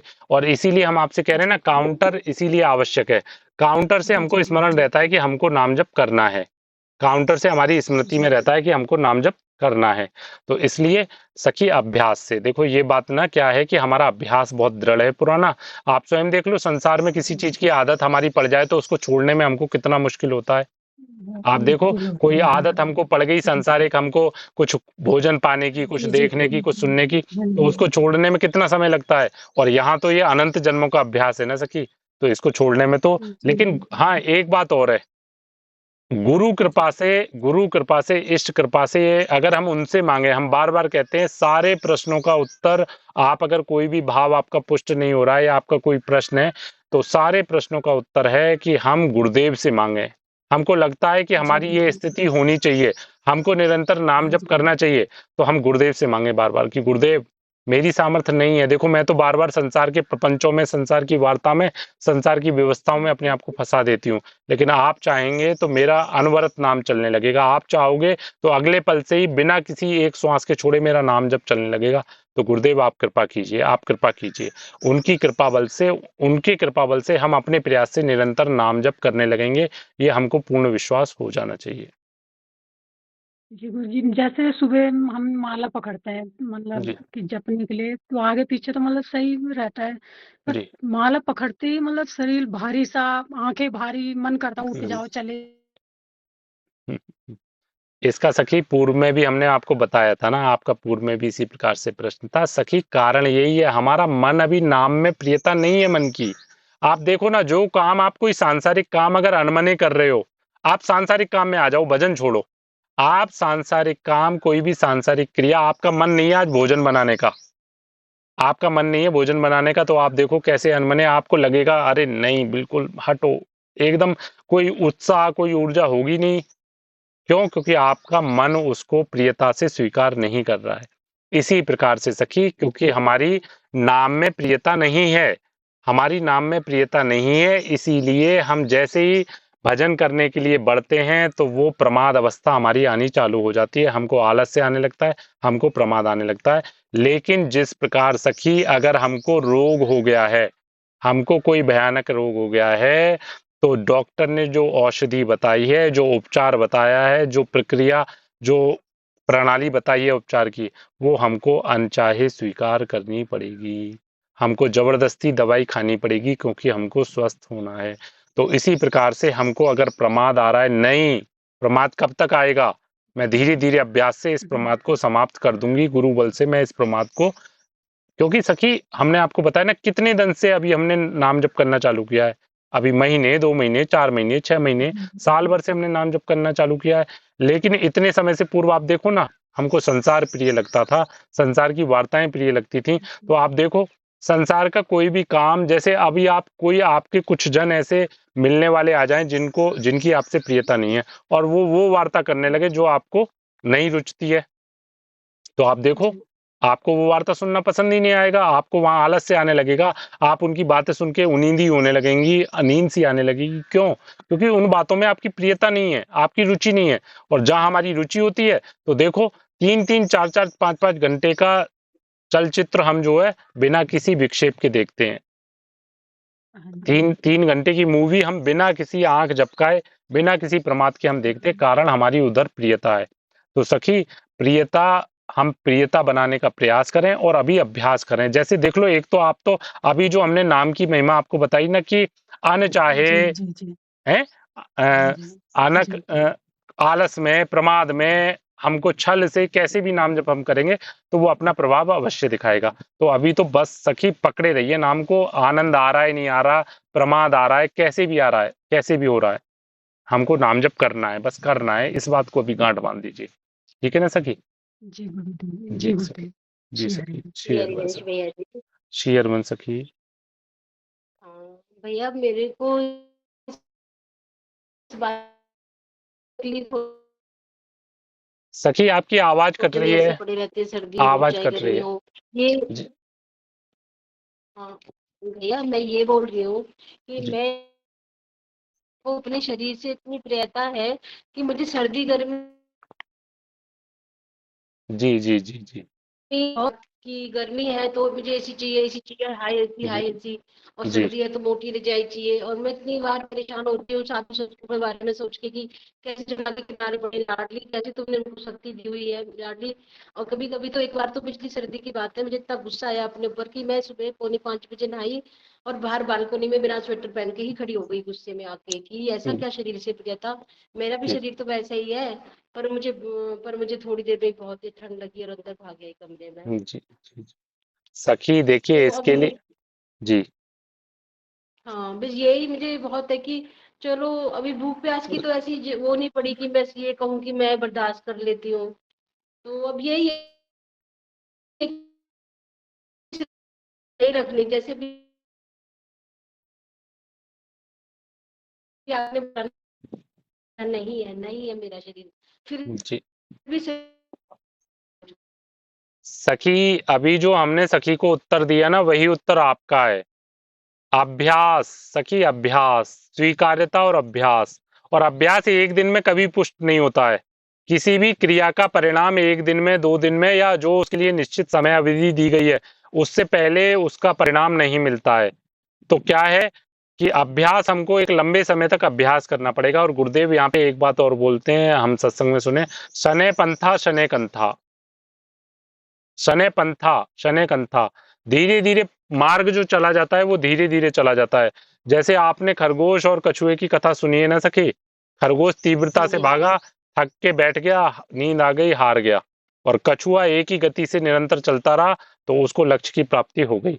तो सखी क्या है कि हम सत्संग में सुन लेते हैं या हम भक्तजनों का प्रसंग सुन लेते हैं, तो बहुत अच्छी बात है, हमारे हृदय में ये बात आनी चाहिए कि हमारे भी शरीर से प्रियता खत्म हो। लेकिन क्योंकि हमारी आयु भी इतनी हो चुकी है कि आज हमारी 50-60 वर्ष के बीच में जब आयु हो चुकी है, तो पूरा जीवन हमने शरीर की प्रियता में ही बिताया है। तो अभ्यास तो पूरा जीवन हमारा शरीर की प्रियता का ही रहा है सखी। तो एकदम से ये नहीं संभव हो पाएगा। इसीलिए हम कहते हैं सखी, क्या करना है हमको, देखिए, थोड़ा थोड़ा थोड़ा थोड़ा, कैसे, जैसे इस समय गर्मी पड़ रही है, हमने अभी कहा था 5 मिनट, 10 मिनट, 2 मिनट, 4 मिनट हम पंखा बंद करके बैठे, जितना हमको सहजता से सहन हो जाए। अब इस आज 2 मिनट बैठे हैं, कल को 3 मिनट बैठेंगे, परसों 4 मिनट बैठेंगे, अभ्यास करेंगे। 2 मिनट, 2 दिन हम 2 मिनट बैठे, 5 दिन 2 मिनट बैठे, नहीं बैठा जा रहा अगले दिन भी हम पे 3 मिनट, तो 2 मिनट ही बैठे। लेकिन उस अभ्यास को धीरे धीरे बढ़ाते जाना। जैसे अब भोजन की बात आती है सखी, तो हम 2 समय भोजन पाते हैं, प्रयास करेंगे एक समय पाएंगे, नहीं चलो एक समय भी नहीं, 2 ही समय पाना है। लेकिन अगर दोपहर का भोजन हम 12 बजे पाते हैं, तो प्रयास करेंगे 12:30 बजे पाएंगे, 1 बजे पाएंगे। तो ऐसे करके सखी अभ्यास, धीमा धीमा अभ्यास, एकदम से नहीं होता, एकदम से नहीं संभव हो पाता। लेकिन होता क्या है, हम जब इस मार्ग पे चलना चालू करें ना, तो हमारा प्रयास ये रहता है कि जैसे अन्य जन जैसे अवस्था को प्राप्त हैं, अन्य जन जैसे, वैसे हमको भी स्थिति प्राप्त हो जाए। एकदम से नई स्थिति प्राप्त होती। लेकिन हाँ, दूसरी बात, इस मार्ग की सबसे बड़ी विशेषता ये है कि हम शरीर भाव से जब करेंगे प्रयास, तो हमको समय लग सकता है। लेकिन अगर हम आश्रित होकर प्रयास करेंगे, हम आश्रित होके अगर व्याकुलता से, आर्त भाव से पुकारेंगे कि गुरुदेव, श्री जी, बहुत हो गई, बहुत हो गई, इस शरीर से आसक्ति, पूरा जीवन बीत गया इस शरीर में ही, इस शरीर के ही भोगों में, इस शरीर में ही अपनी प्रियता बनाते बनाते। लेकिन नहीं, अब इस शरीर में मुझे प्रियता नहीं रखनी गुरुदेव, अब नष्ट करो आप मेरी इससे प्रियता, बिल्कुल नष्ट करो, नहीं चाहिए मुझे ये प्रियता, ये नाशवान शरीर है, ये मिट्टी का शरीर है, कितनी प्रियता, मैं पूरा जीवन बिता दिया मैंने इसमें प्रियता करते करते, मैं अपने प्रभु के, अपने प्यारे प्रभु का स्मरण नहीं कर पाई, मैं चिंतन नहीं कर पाई, पूरा जीवन इस शरीर को सजाने संवारने में मैंने निकाल दिया, इस शरीर को भोग देने में निकाल दिया। नहीं, अब गुरुदेव आपकी कृपा से मेरे को समझ में आ रहा है कि नहीं, ये शरीर तो केवल केवल ये कष्ट देने के लिए, इस शरीर को जैसे एक जो कंजूस व्यापारी होता है, वो अपने नौकर को जैसे बस हर पल वो उससे काम कराता है, ऐसी इस शरीर से मैं चाहती हूं कि मैं हर पल इस शरीर को आपके भजन में ही लगाऊं, इसको कष्ट देते हुए, इसको हर पल प्रतिकूलता देते हुए मैं आपके भजन में लगाऊं। गुरुदेव, मुझे ऐसी सामर्थ्य दीजिए, मुझे ऐसी सामर्थ्य दीजिए, मेरे को ऐसी स्थिति दीजिए। तो सखी, जब ऐसी हमारी आर्त भाव से पुकार होगी ना, तो यहाँ तो हम एक तरफ अभ्यास की बात कर रहे हैं कि शनै शनै शनै शनै वो स्थिति बनेगी, लेकिन यहाँ अगले पल ही वो स्थिति हमारी बन सकती है। अगले पल ही हमें शरीर से ऐसा वैराग्य हो जाएगा कि अगले पल ही हमारी दृढ़ता ये हो जाएगी कि नहीं, बहुत भोग, इस शरीर को बहुत भोग दे दिए, इस शरीर को बहुत अनुकूलता दे दी, नहीं, अब अनुकूलता मेरी नहीं, ये शरीर का विषय था, मेरा नहीं। देखिए सखी, जब दृढ़ता से स्वीकार होता है, तो पूर्व में भी हम आपको एक सखी का बताए, पुनः बता रहे हैं, एक सखी ग्रुप में ही है, वो बताई ना कि उनको सर्वाइकल का पेन था, इतना भयानक पीड़ा थी कि वो बिना दवाई के रह ही नहीं सकती थी। लेकिन आज वर्तमान में 1 महीने के भीतर ही उनको दवाई की आवश्यकता नहीं पड़ती। क्यों? क्योंकि उन्होंने दृढ़ता से स्वीकार किया कि ये शरीर मैं नहीं हूँ, ये कष्ट शरीर का कष्ट है। लेकिन ये दृढ़ता से उनकी स्वीकारता नहीं रही, उनका आश्रय दृढ़ रहा, जी उनका उनका गुरुदेव के प्रति आश्रय दृढ़ रहा। उस आश्रय के साथ में जब उन्होंने प्रयास किया तो इतनी जल्दी उनको परिणाम प्राप्त हो गया। तो सखी, गुरु बल से, गुरुदेव के बल से, पहली बात तो एक बात खूब अच्छे से समझ लीजिए, हमारी सामर्थ्य है नहीं सखी स्थिति प्राप्त करने की। हमारी सामर्थ्य तो इस मार्ग का चिंतन करने की भी नहीं है। हम तो अपने आप को इस मार्ग के अनुकूल बनाने की बात करें, हमारी तो इस मार्ग पे मार्ग का चिंतन करने की कि नहीं ये मार्ग हमको चलना चाहिए, इतनी हमारी सामर्थ्य नहीं, केवल गुरु कृपा। तो गुरु कृपा से जब आप मांगेंगे ना सखी, तो देखिए स्थिति आपको बनाने की आवश्यकता नहीं पड़ेगी, स्वतः स्थितियां बन जाएंगी। तो गुरुदेव से ही हम कहते हैं, गुरुदेव से ही व्याकुल होकर मांगिए कि गुरुदेव वो स्थिति मेरे शरीर अनुसार, अब जो मेरी शरीर की स्थिति है उस शरीर की स्थिति के अनुसार जो मेरे से सहजता से हो पाए। क्योंकि सखी, जैसा हमारी पूर्व में भी आपसे वार्ता हुई, तो आपके शरीर की आयु ठीक ठाक हो चुकी है ना, जैसे 58 वर्ष के लगभग आपकी आयु है। तो अब आपके लिए सखी संभव नहीं है इन सारी चीजों को। तो सखी, आपके लिए तो सहज ये है, शरीर की अनुकूलता। आप तो देखो एक बात समझ लो खूब अच्छे से सखी, शरीर को प्रतिकूलताएं क्यों देनी है? क्योंकि हमारी इस शरीर में आसक्ति बनी हुई है, इसलिए हम शरीर की को प्रतिकूलताएं देके अपनी आसक्ति खत्म करना चाहते हैं। लेकिन अगर हम इसी बात को बार बार स्वीकार कर लें कि नहीं, ये शरीर में हुई नहीं, अनुकूलता प्रतिकूलता शरीर का विषय है, मेरा विषय नहीं है। इसको अनुकूलता चाहिए तो शरीर को चाहिए, मुझे थोड़ी चाहिए। आप ये बताओ ना, ठंड अगर इसको लग रही है तो शरीर को ठंड लग रही है। अब जब शरीर को ठंड लग रही है तो उसको रजाई किसको चाहिए? शरीर को चाहिए, मुझे नहीं चाहिए। बस करिए स्वीकार इस बात को। लेकिन मुझे रजाई चाहिए, ये बस दिक्कत वाली बात है कि मुझे ठंड लग रही है। बस इसी संबंध को तो काटना है सखी, और ये संबंध कटेगा बार बार स्वीकार्यता से कि मैं शरीर नहीं हूं। ठीक है ना सखी? श्री अरविंद सखी, श्री अरविंद बाबा। श्री अरविंद सखी।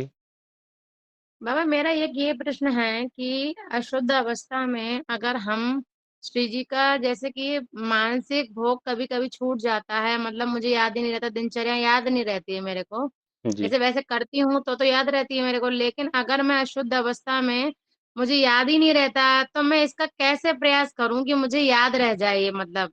नहीं सखी, वो याद रह जाए वो तो हमारा ही विषय है ना, याद रह जाए। इसमें और क्या किया जा सकता है? स्मरण तो, स्मरण रखने के लिए और क्या क्रिया की जा सकती है? चलो, हमको कोई भागवतिक क्रिया करनी है तो उसके लिए स्मरण रखा जाएगा, लेकिन याद ही नहीं रहता तो इसके लिए क्या प्रयास किया जाएगा कि याद नहीं ही नहीं नहीं, है हमको। जैसे कि मान लीजिए दोपहर का या मान लीजिए राजभोग का टाइम है और मैं जब हाँ, सेवा करती हूँ तो मुझे याद रहता है, लेकिन अशुद्ध अवस्था में पता नहीं क्यों मेरे माइंड से स्लिप हो जाता है कि यार सेवा का टाइम है, पता नहीं क्यों मेरे माइंड से इस अवस्था में हमेशा स्लिप हो जाता है माइंड से। हाँ, तो कोई बात नहीं सखी, जब स्मरण आ रहा है तब भोग लगा दीजिए ना मानसिक। अच्छा, मतलब अगर दोपहर का अगर हमें मुझे 2 घंटे बाद याद आया तो हम कर सकते हैं उसको? सखी देखिए, यहाँ सारा खेल हमारे चिंतन का हो जाता है। अब प्रिया प्रीतम की एक एक लीला में कल्प कल्प बीत जाते हैं, आपको मालूम है ना, एकमात्र लीला में कल्प बीत गए। तो हमने तो ये चिंतन कर लिया कि आज प्रिया प्रीतम इस लीला में बैठे हुए थे, उससे पहले की जो लीला थी, जैसे श्रृंगार और राजभोग, श्रृंगार के बाद ही तो राजभोग होगा ना, श्रृंगार और जी राजभोग के बीच में भी वन विहार होता है। तो आज प्रिया प्रीतम वन विहार में इतने उन्मत्त हो गए, इतने खो गए कि आज उनको भोजन का ध्यान ही नहीं रहा। वो 2 घंटे बाद आए हैं भोजन पाने। श्री हरिवंश, बताओ श्री ना, हरिवंश। अरे चिंतन बनाओ ना सखी इस बात का। आपको क्या करना है? चिंतन ही तो बनाना है कि हाँ, आज लीलाओं में आज उनको इतना आनंद आया, आज प्रियाजू लालजू एक दूसरे में इतने मग्न हो गए कि शाम तक ही उनको वापसी आने का स्मरण ही नहीं रहा। सखियां कह रही हैं, लालजू प्रियाजू भोजन का समय हो रहा है, लेकिन वो अपने में बस मत्त है। तो बस हो गया, 4 बजे राजभोग लग रहा है। जी ठीक है बाबा, ना श्री सखी? हरिवंश। जी, श्री अरविंद जी सखी। बहुत श्री, सुंदर आंसर बाबा, जी, बहुत सुंदर। जी सखी, श्री अरविंद सखी। सारा खेल हमारे भाव का है, हम इसीलिए तो बार बार कह रहे हैं, हम शरीर क्रियाओं में बंध जाते हैं। अरे एक बात बताओ ये जो 24 घंटे का काल समय है, ये तो इस भौतिक संसार में है। प्रिया प्रीतम के लिए कोई काल समय थोड़ी, कोई घड़ी थोड़ी है कि 24 घंटे का समय। उनके लिए कोई कालखंड नहीं है, उनके लिए तो भाव का समय है, केवल भाव का। एक ही भाव में जी बैठे बैठे उनको कितना समय बीत जा रहा है कुछ पता ही नहीं। क्योंकि खुद वाणी जी में ये बात कही गई है ना कि एक दूसरे को देखते देखते कल्प बीत गए, पता ही नहीं पड़ा। गुरुदेव तो भी इस, एक बताते हैं कि प्रिया हाँ, जी को देखने एक बार, मतलब एक बार देखा उन्होंने, फिर दोबारा देखा तो उन्होंने कहा मुझे तो अलग लगी नहीं, वो पल वहीं के वहीं रुक गया। जी जी सखी जी। तो जी इसलिए सारा खेल हमारे भाव का है। भाव से सेवा करिए, आनंद आएगा सखी। शेरवंत बाबा। श्री श्री अरविंद हरिवंश सखी। जी। श्री अरविंद। गुरुजी मुझे पूछना था, जैसे आप बोलते हो ना अष्टकाम सेवा, तो अगर जैसे हमें नहीं आती, हमें इस चीज का ज्ञान ही नहीं है, हाँ हम हाँ तो सुबह जो भी मतलब बनता है घर में तो वो लगा हाँ देते हैं। अब इतना तो हाँ। नहीं आता मुझे कुछ भी नहीं, तो क्या हमें नहीं मिलेंगी श्री जी? हम अरे तो फिर सखी, खेती बाड़ी वाले हैं, हम तो देखो अरे जाके 2 बजे आना है, हमने तो हमारा जो बना होता हम बोलते भाई मतलब ये है, हमें कुछ नहीं आता, कुछ नहीं। मतलब मैं सखी सुनती हूँ ना सबकी बातें, मुझे ऐसा लग रहा है यार ये लोग इतना करते हैं, मुझसे तो कुछ भी नहीं होता, मेरे तो घर सख, का इतना काम होता है कि मुझे समय ही नहीं मिलता, सखी श्री जी किनको करना मुझे मिलेंगी? आता। सखी श्री जी किनको मिलेंगी वो बता रहे हैं हम। देखो श्री जी किनको मिलेंगी। एक संसार में एक गृहस्थ जन थे, उनकी पत्नी का नाम किशोरी था। शरीर अच्छा पधार गया, किशोरी नाम था और शरीर पधार गया। अब वो पागल हो गए, पत्नी का शरीर पूरा हो गया तो पागलों की तरह बस किशोरी किशोरी कह के चिल्लाते चिल्लाते इधर उधर। एक बार जो है उनके कुछ साथ के जन, उन्होंने कहा कि इसको बरसाना जाना था उन लोगों को, तो बोले चलो तुम भी चलो हमारे साथ में, ले आए। अब बरसाना वो अपने मित्रों से अलग होके बरसाना की पहाड़ियों में जो है खो लिए। अब वहां वो बस किशोरी किशोरी हाँ किशोरी आवाज लगा रहे हैं। लाडली जू के कानों में आवाज पड़ती है। लाडली जू ललता जू से कहती है, ललता देख तो ये कौन है जो मेरे को आवाज लगा रहा है। तो ललिता जू कहती हैं, लाडली जू तुम सच में बहुत भोरी हो, तुम भोरी हो, तुम बहुत भोरी हो। अरे वो अपनी पत्नी, जो उसकी पत्नी का नाम किशोरी था, वो उसकी पत्नी शरीर पधार गया उसका, तो उसको आवाज लगा रहा है वो। बोले नहीं नहीं, वो मेरे को ही आवाज लगा रहा है, लाओ उसको बुला के लाओ। ललिता जू उनको पास में बुला के, और ललिता जू उनको साथ में ले गई और श्री जी का दिव्य दर्शन उनको हुआ। और वही यहाँ के रसिक संत अली किशोरी शरण के नाम से दिव्य संत प्राप्त हुए। तो आप बताओ उन्होंने श्री जी को पाने के लिए क्या किया? अरे सखी एक बात समझो खूब अच्छे से, ये समझ लो, किसी क्रिया में ये सामर्थ्य नहीं है जो श्री जी को दिलवा सके। हम आप में से जो जन इस बात को जितनी जल्दी समझ जाएगा उतनी जल्दी श्री जी उसको मिल जाएंगी, अगर ये बात समझ जाएगा। सखी इस सृष्टि में कोई क्रिया ऐसी बनी ही नहीं इस शरीर से जो श्री जी को दिलवा सके। कोई क्रिया नहीं, कोई उपासना नहीं, कोई साधना नहीं, कोई सेवा ऐसी नहीं है जो श्री जी को दिलवा सके, श्री जी को प्राप्त करा सके। केवल केवल श्री जी की कृपा से श्री जी मिलेंगी। गुरुजी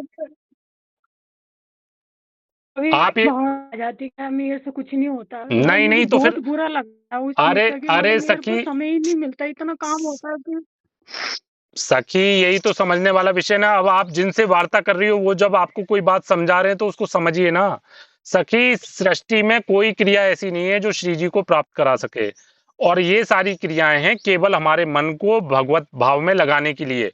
ये सारी जितनी भी सेवाएं बताई गई हैं, अच्छा देखो ना, अष्टयाम सेवा की बात करो तो सुबह जागने से लेकर रात्रि तक हमको यही चिंतन रहता है वहां पे। अरे अभी मंगला करनी है, भोग लगाना है, भोग बनाना है, स्नान करना है, ये करना है, फिर वन विहार कराना है, झूलन कराना है, फिर वहां से आते ही उनको स्नान कराना है, फिर उसके बाद में उनकी श्रृंगार आरती होगी, श्रृंगार भोग लगाना है, फिर राजभोग की तैयारी करनी है, राजभोग के बाद में शयन कराना है, अब उत्तापन कराना है, फिर उत्तापन के बाद संध्या भोग, फिर शयन भोग। तो पूरा दिन हमारा इसी चिंतन में रहता है कि हमको प्रिया प्रीतम की सेवा करनी है। उनके लिए ही सारी क्रियाएं हमारी हो रही होती हैं। तो क्या है महत्वपूर्ण कि ये क्रियाएं इसलिए हैं सखी कि हमको एक पल का भी समय ना मिले संसार को सोचने का, संसार के चिंतन का, इसलिए ये क्रियाएं हैं। लेकिन केवल यंत्रवत ये क्रियाएं करने से कि ये क्रियाएं हम करते रहें और मन को भगाते रहें संसार में, किसी कोई नहीं पा पाएगा श्री जी को ऐसे। श्री जी मिलेंगी सखी श्री जी की कृपा से। हम देखो आपको गारंटी से कह रहे हैं, अगर हमारी बात पे विश्वास कर लो सखी, आज हम आपसे कह रहे हैं केवल इतनी बात जान लो कि हमारे माई श्यामाजू को राज, हमारे माई श्यामाजू को राज, बस इस बात को स्वीकार कर लो। और जो नाम दिया है करने को राधा वल्लभ श्री हरवंश, उस नाम को जपती रहो निरंतर, श्री जी मिलेंगी, बिल्कुल पक्का मिलेंगी। देखो सखी हम एक बात कहते हैं आपसे, आप सभी जन से अनेक बार कह चुके हैं, गुरुदेव कहते हैं कि जो संत जन की वाणी होती है ना उसको पकड़ लो। जो क्योंकि प्रभु जो है ना अपनी वाणी को झुठला देते हैं लेकिन अपने जनों की वाणी को नहीं झुठलाते हैं। इस स्थिति में देखो सखी हम केवल एक बात जानते हैं, हम आज पक्का बता रहे हैं आपको, हमें कुछ भी करने की आवश्यकता नहीं है। हमने तो केवल एक बात पकड़ ली है, इष्ट इष्ट स्तुति में कहा जा रहा है, कैसे ही पापी क्यों ना होए, कैसे ही पापी क्यों ना होए, हरिवंश नाम जो लेई, अलग लड़ती रीझ के महल खवासी देई। हमने तो बस ये बात पकड़ ली, हम पे कुछ और नहीं आता, हम पे ना अष्टयाम आती है, ना वाणी पाठ आता है, कोई सेवा नहीं आती हम पे, हमसे विग्रह सेवा नहीं होती, कुछ नहीं होता, हमसे केवल इतनी बात पकड़ ली। गुरुदेव आपके ही मुख से सुना है, उस हम क्या नाम है, गुरुदेव के मुख से इस बात को हम कहीं मिलेगी तो हम आपको भेज देंगे, आप उसको अपने पास रख लेना। जब भी आपका चिंतन ये बने कि श्री जी हमको कैसे मिलेंगी, गुरुदेव आपके ही मुख से सुना है कि कैसे ही पापी क्यों ना होए, हरिवंश नाम जो ले, तो हम तो राधा वल्लभ श्री हरिवंश नाम ले रहे हैं ना, तो अलग रहती रीझ के, लालजू लाडलीजू रीझ के उसको महल की खवासी देते हैं, उसको निकुंज का महल की उसको सहचरी बना देते हैं, बस ये बात जानते हैं, इसके अलावा हमको कुछ नहीं जानना, कुछ नहीं मानना। हम आपको पक्का कह रहे हैं, विश्वास तो करिए इस बात पे। लेकिन आप देखो सकी, सीधी सी बात है, जिसके अंदर कर्तव्य अभिमान है कि इस शरीर से मैं श्री जी को पाऊंगा, वो करो, ये जितनी यात्रा करनी है करो। लेकिन अंतिम दिन अगर आपको ये स्वीकृति ना हो, आपके अनुभव में ये बात ना आए कि नहीं मैं हारा, शरीर से तो मैंने बहुत क्रियाएं करके देख ली, सेवाएं करके देख ली, लेकिन मुझे आनंद की प्राप्ति हुई नहीं। जिस दिन आप ये कह दोगे ना मैं हारा, मेरे को क्रियाओं से कोई आनंद नहीं प्राप्त हो रहा, अब आप जानो, देखो उसी दिन आनंद प्राप्त हो जाएगा। तो सखी, हम आप अगर तुम्हें हमारी बात पे विश्वास है, तुम गुरु भाव से अगर वार्ता कर रही हो, तो हम तुमको विश्वास दिला रहे हैं, तुम कुछ मत करो, केवल राधा वल्लभ श्री हरिवंश नाम जपो, केवल निष्ठा के साथ में राधा वल्लभ श्री हरिवंश नाम जपो, तुमको बिल्कुल निश्चित श्री जी मिलेंगी, तुमको सहचरी देह मिलेगा, सहचरी भाव मिलेगा, तुमको निकुंज की प्राप्ति होगी, निश्चित निश्चित। लेकिन इस बात में कोई भी मिलावट नहीं होनी चाहिए। अगर अगर साक्षात श्री जी भी आके आपसे किसी दिन ये कहें कि नहीं तुम ये नाम जप कर रहे हो, इससे तुम्हें निकुंज की प्राप्ति नहीं होगी, नहीं श्री जी, आपके जन ने, आपके रसिक संतों ने ये बात कही है, आपकी बात झूठी हो सकती है, लेकिन आपके रसिक जनों की बात झूठी नहीं हो सकती। तो आपके रसिक जनों के मुंह से ये सुना है कि जो हरिवंश नाम लेगा उसको आपके महल की खवासी मिलेगी, तो मिलेगी, पक्का मिलेगी, पकड़ लो इस बात को, समझ रहे ना, पकड़ लो इस बात को, आपको निश्चित मिलेगी, निश्चित मिलेगी। तो इसलिए आज के बाद इस संशय को बिल्कुल मत लाना, हर सहजता से हमसे सेवाएं हो रही हैं। देखो सखी, एक बात खूब अच्छे से समझो, हमारा ये मन जो है ना, ये मन हमको नवीन नवीन मांगता है मन, तो इसलिए ये सारी चीजें बनाई गई हैं कि देखो हमारा मन अगर नाम जप से हट रहा है तो उसको वाणी पाठ दे दिया, वाणी पाठ से हट रहा है अष्टयाम सेवा दे दी, अष्टयाम सेवा से हट रहा है तो उसको सत्संग दे दिया। तो ये सारी चीजों की वजह से, नहीं तो सखी हम पक्का बता रहे हैं, आप पे सेवा नहीं होती, कोई जलने की आवश्यकता नहीं, आप पे कुछ होता है नहीं होता है, लेकिन आप पे इतना तो होता है कि राधा वल्लभ श्री हरिवंश नाम तो आप जप रहे हैं ना, आप राधा वल्लभ श्री हरिवंश नाम तो जप रहे हैं ना। हाँ तो बस, हाँ बस राधा वल्लभ श्री हरिवंश नाम को इस स्थिति में ले आओ कि नाम और श्वास एक हो जाएं। देखो पक्का श्री जी हमारी तरफ से लिख के ले लो, श्री जी हमको मिलेंगी, बिल्कुल पक्का मिलेंगी, कोई संशय नहीं। ठीक है ना सखी? जी जी, श्री हरिवंश बाबा, श्री हरिवंश सखी। बाबा अपराध है ये बोल रही हूँ आपसे, एक जब मेरी गुरुदेव से दीक्षा मतलब नहीं हुई थी, उससे बिफोर की बात है, तो एक वहीं जो मतलब हरिवंश संप्रदाय के एक मतलब गुरु हैं, उनसे मैंने ये बात किया था कि हम अपने गुरुदेव पे शरणागत हो रहे हैं और ऐसी ऐसी बात है। तो आप तो जानते हैं ना गुरुदेव का कितना वैभव फैल रहा है चारों तरफ, तो कुछ लोगों को ईर्ष्या भी फिर हमें उससे कोई मतलब नहीं, हम दोष दर्शन नहीं कर रहे हैं। तो बाबा उन्होंने एक बात कही थी, वो आपकी बात से याद आई मुझे, ऐसा ये सत्य नहीं है बाबा, लेकिन मेरे दिल में भाव है, आपके समक्ष रख रही हूँ। मैंने उनसे कहा था कि ऐसे ऐसे हमारे गुरुदेव कहते हैं कि हमको एक दिन श्री जी निश्चित मिलेंगी। तो उन्होंने मुझसे एक वाक्य कहा था गुरुदेव की दीक्षा होने से पहले, बोले ये बताओ तुम लोग इतने बेवकूफ हो, श्री जी जब कृष्ण मुरारी को नहीं मिली तो हमें तुम्हें मिल जाएंगी। बाबा इस बात का क्या मतलब हुआ? देखो सखी, मतलब तो सबकी अपनी अपनी समझ है, सब जहां भी बोल रहे हैं सब अपनी स्थिति से सही बोल रहे हैं। जिसको ये लगता है कि कृष्ण मुरारी से अलग हुई है श्री जी, तो वो कहेगा ये बात कि कृष्ण मुरारी को नहीं मिली। अब जिसको ये मालूम है कि कृष्ण मुरारी से अलग है ही नहीं श्री जी, तो वो ये बात कैसे कह सकता है? आप जो कह रही हो कि वो कह रहे हैं कि कृष्ण मुरारी को ही नहीं मिली श्री जी, तो ये तो अब जिसने वो क्या देख रहा है, वो पांच भौतिक शरीर की संसार की लीलाएं देख रहा है ना। संसार की लीलाओं में तो श्री जी नहीं मिली, लेकिन हमें कौन सी श्री जी की बात करी जा रही है? हमसे हमसे तो निकुंज की श्री जी की बात कर रही जा रही है, जो कि प्रिया प्रीतम कभी दो देह और एक एक रूप है, एक स्वरूप है, वो हमको जो है बात हो रही है उन श्री जी की। हमारी श्री जी की कोई ये संसारिक श्री जी की बात थोड़ी हो रही है हमसे। हमसे तो उन श्री जी की बात हो रही है जहां प्रिया प्रीतम कभी विलग हो ही नहीं सकते। प्रिया प्रीतम एक ही हैं, लालजू ही लाडली जू हैं, लाडली जू ही लालजू हैं। तो अब ये जो उनका भाव है वो संसारिक भाव से बात कर रहे हैं तो ठीक है। देखो सखी, इसीलिए हम कहते हैं, यहाँ आपने कहा ना कि हम दोष दर्शन तो नहीं कर रहे, लेकिन दोष दर्शन हो ही जाएगा इस बात में, ना चाहते हुए दोष दर्शन हो जाएगा। आप बताओ ना, इस बात में तो दोष दर्शन, तो ऐसी बातों को तो प्रणाम करो, सुनो और आगे बढ़ जाओ। नहीं, इन बातों का तो चिंतन भी नहीं रखना हमको, क्योंकि हमको तो देखो सखी, हम तो एक बात जानते हैं, हमारे गुरुदेव ने क्या, हम इतना जानते हैं हमारा, इसीलिए हम कहते भी हैं बार बार। वो ठीक है आपका, क्योंकि वो दीक्षा से पहले का विषय था, तो इसलिए वो दीक्षा से पहले का विषय था, इसलिए बिल्कुल सही बात है। लेकिन आप क्यों चिंतन में हमको रखना, अब तो गुरुदेव की बात हमारे लिए शास्त्र है, गुरुदेव ने जो बात हमको बता दी वो ही हमको स्वीकार है। देखो सखी, सबकी एक स्थिति नहीं होती ना, सब अपने अपने अनुभव कर रहे हैं, अपने अपने अनुभव के अनुसार बता रहे हैं। जैसे देखो सखी, हाथी गांव में आया, जिसने कान छुआ तो सूप की तरह हो गया उसके लिए हाथी, जिसने पूंछ पकड़ी उसके लिए झाड़ू की तरह हो गया, जिसने पैर पकड़ा उसके लिए खंबे की तरह हो गया, लेकिन है तो हाथी ही ना।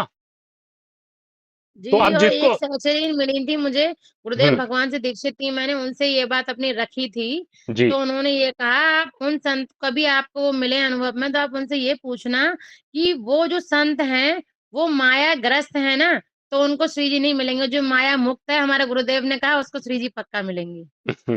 अरे सखी नहीं, देखो हम आपको यही तो कहना चाह रहे हैं, देखो सबकी अपनी अपनी भाव स्थिति होती है, अपना अपना सबका जो है निष्ठाएं होती हैं, सब अपने अपने स्थान पे सही बोल रहे हैं, लेकिन हमको तो केवल अपने गुरुदेव की वाणी पकड़नी है, गुरुदेव ने जो हमको जी, बोल दिया जी, जी, वो जी, पकड़ना बिल्कुल। है।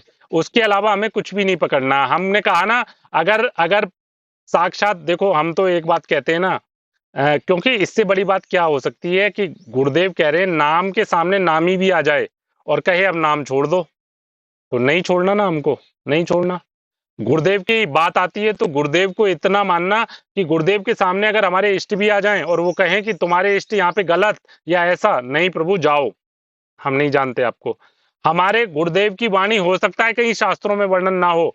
गुरुदेव बताते हैं ना कि एक संत भगवान जो है उपदेश करते थे, तो बहुत से जन कहते थे कि महाराज जी ये बात तो कहीं शास्त्रों में नहीं लिखी है। अरे तो क्या हुआ, नए शास्त्रों की रचना कर दो ना, नए शास्त्र रच दो, नए शास्त्र अब बन जाएंगे। तो ऐसे ही गुरुदेव की वाणी हमारे लिए शास्त्र है, हो सकता है वो कहीं शास्त्रों में ना लिखा हो, लेकिन हमारे लिए तो वो ही शास्त्र हैं। देखिए हम आपको बता रहे हैं इस विषय में, एक बार एक जगह चर्चा हो रही थी, तो जो जैसे गुरुदेव के मुख से अनेक बार हम सुने हैं ना कि अगर कोई जन भगवत प्राप्ति कर लेता है तो उसकी 21 पीढ़ियां तर जाती हैं, तो एक जगह यही वार्ता चल रही थी। तो उन्होंने हमसे कहा कि शास्त्रों में कहाँ लिखा है, जरा बताओ कहीं शास्त्रों में लिखा है तो हमने केवल एक बात कही, हमने उनसे एक बात कहा, हमारे गुरुदेव ने कह दिया तो यानी शास्त्रों में ही लिखा हुआ है, हमारे गुरुदेव ने जो कह दिया।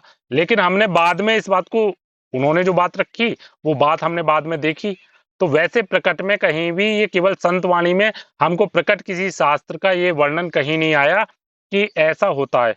लेकिन तुरंत हमारा दृढ़ निश्चय यही नहीं था कि नहीं, मेरे गुरुदेव ने कह दिया तो ये नवीन शास्त्र, मेरे गुरुदेव ने कह दिया तो ये शास्त्र की वाणी, बिल्कुल निश्चित ऐसा ही होगा। तो सखी मेरे देखो, हम तो गुरुदेव ने जो कहा है, वो हाँ होगा ही होगा। बिल्कुल निश्चित होगा सखी, निश्चित होगा। मेरे गुरुदेव ने श्री जो जी कह दिया, मिलेंगी तो मिलेंगी श्री जी जी। इसीलिए, और इसीलिए ना सखी देखो, हम एक बात और बता रहे हैं, हम तो कमजोर हैं, हम कोई ब्रिलियंट नहीं है, हम तो कमजोर स्टूडेंट हैं। तो गुरुदेव की वो वाणी पकड़ लो जो हमारे लिए सहज है, जो हम, जैसे अब गुरुदेव ने कह दिया, हम कामी हैं, हम विकारी हैं, हम क्रोधी हैं, लेकिन हम आपके हैं, पकड़ लो इसी बात को, हम आपके हैं, बस इस बात को पकड़ लो। लेकिन उस आपके में बस ये बात ध्यान रखना है कि हमारा अंदर से बिल्कुल सबसे संबंध खत्म हो जाना चाहिए। अब उसके बाद में चाहे हमारे अंदर कोई विकार चल रहा है, हमारे अंदर क्रोध आ रहा है, गुरुदेव आप देखो आपका विषय है, अब मेरा विषय नहीं है। तो हम इसीलिए तो कहते हैं कि गुरुदेव की वाणी देखो सखी, इसीलिए विशेष ध्यान हमको ये रखना है कि हमको नहीं जाना किसी और को सुनने। एक बात बताओ सखी, जब हमको घर में ही 56 भोग मिल रहा है तो हमको रोटी के लिए बाहर क्यों भागना, हमको क्यों किसी अन्य की वाणी सुननी, क्यों राधा राधा करो, कान बंद करो, हट लो, जहां जो बात हमको लग रही है कि नहीं है, हमारे अनुकूल नहीं है, नहीं सुननी हमको वो वार्ता, हमको भ्रमित करने की वार्ता हो जाएगी। इसीलिए एक बात हम ये भी कहते हैं कि देखिए हमको प्रयास करना चाहिए, हो सकता है कि हमारे ही संप्रदाय के जन हो सकते हैं, हमारे ही इष्ट की महिमा गान करने वाले जन हो सकते हैं, लेकिन क्या होता है सखी, सबके अपने-अपने अनुभव होते हैं, निष्ठाएँ होती हैं सबकी अपनी-अपनी, तो उन निष्ठा के अनुसार हो सकता है उनके अनुभव कुछ अलग हों, हमारे अनुभव अलग हों। ये लेकिन हमको संप्रदाय वाली बात तो है बाबा, हाँ, लेकिन आपने उस दिन बताया था ना कि हमारे प्यारे के सिवा कोई है ही नहीं ना, तो वही जी। बोल रहे हैं ना। हाँ, हाँ। तो हमारे हम्म। प्यारे के अलावा कोई भी नहीं है, तो हमको तो वहाँ पे ये बात देखनी चाहिए ना सखी कि हमारे प्यारे ही परीक्षा लेने के लिए हमारी दृढ़ता क्या है, हमारी निष्ठा क्या है, वो देखने के लिए हमारे प्यारे हमसे वार्ता कर रहे थे। ठीक है ना आगे सखी? बाबा समझ आ जी, गई। जी सखी। श्री हरवंश। श्री हरिवंश बाबा, श्री श्री हरिवंश। हरवंश सखी। श्री हरवंश। श्री हरिवंश गुरुदेव महाराज। श्री हरवंश सखी। दंडवत प्रणाम। जय जय। गुरुदेव महाराज, जैसे आपने अभी कहा, जैसे मन भागता है, हमें वाणी जी, पाठ में लगाना चाहिए उस समय जी, ये, जी। तब भी एक हृदय में वो संतुष्टि नहीं आ रही है कि मन भाग रहा है। अगर उस समय हम गुरुदेव महाराज से ये मांगे कि हमें शरीर में चाहे प्रतिकूलताएं दे दो, कष्ट दे दो, हुँ, उस समय के हुँ। उस समय अगर हम नाम जप करें तो एक उसका जैसे मन को रोकने के लिए, तो गलत हुँ। तो नहीं है? नहीं, शरीर देखो सखी, शरीर की प्रतिकूलताओं से मन नहीं रुकेगा। एक बात स्मरण रखिए, शरीर की प्रतिकूलताओं नहीं, से मन कभी नहीं रुकेगा। जैसे प्रतिकूलता कुछ भी, हाँ, जैसे हाँ, उसमें अगर हमारा नाम जब हाँ, हम करें, एक अंदर हृदय में मतलब जो संतुष्टि में मिलती थी, एक डूबने वाली स्थिति बन रही थी, वो रुक जाए और मन अंदर ही अंदर हृदय जले, तो हाँ।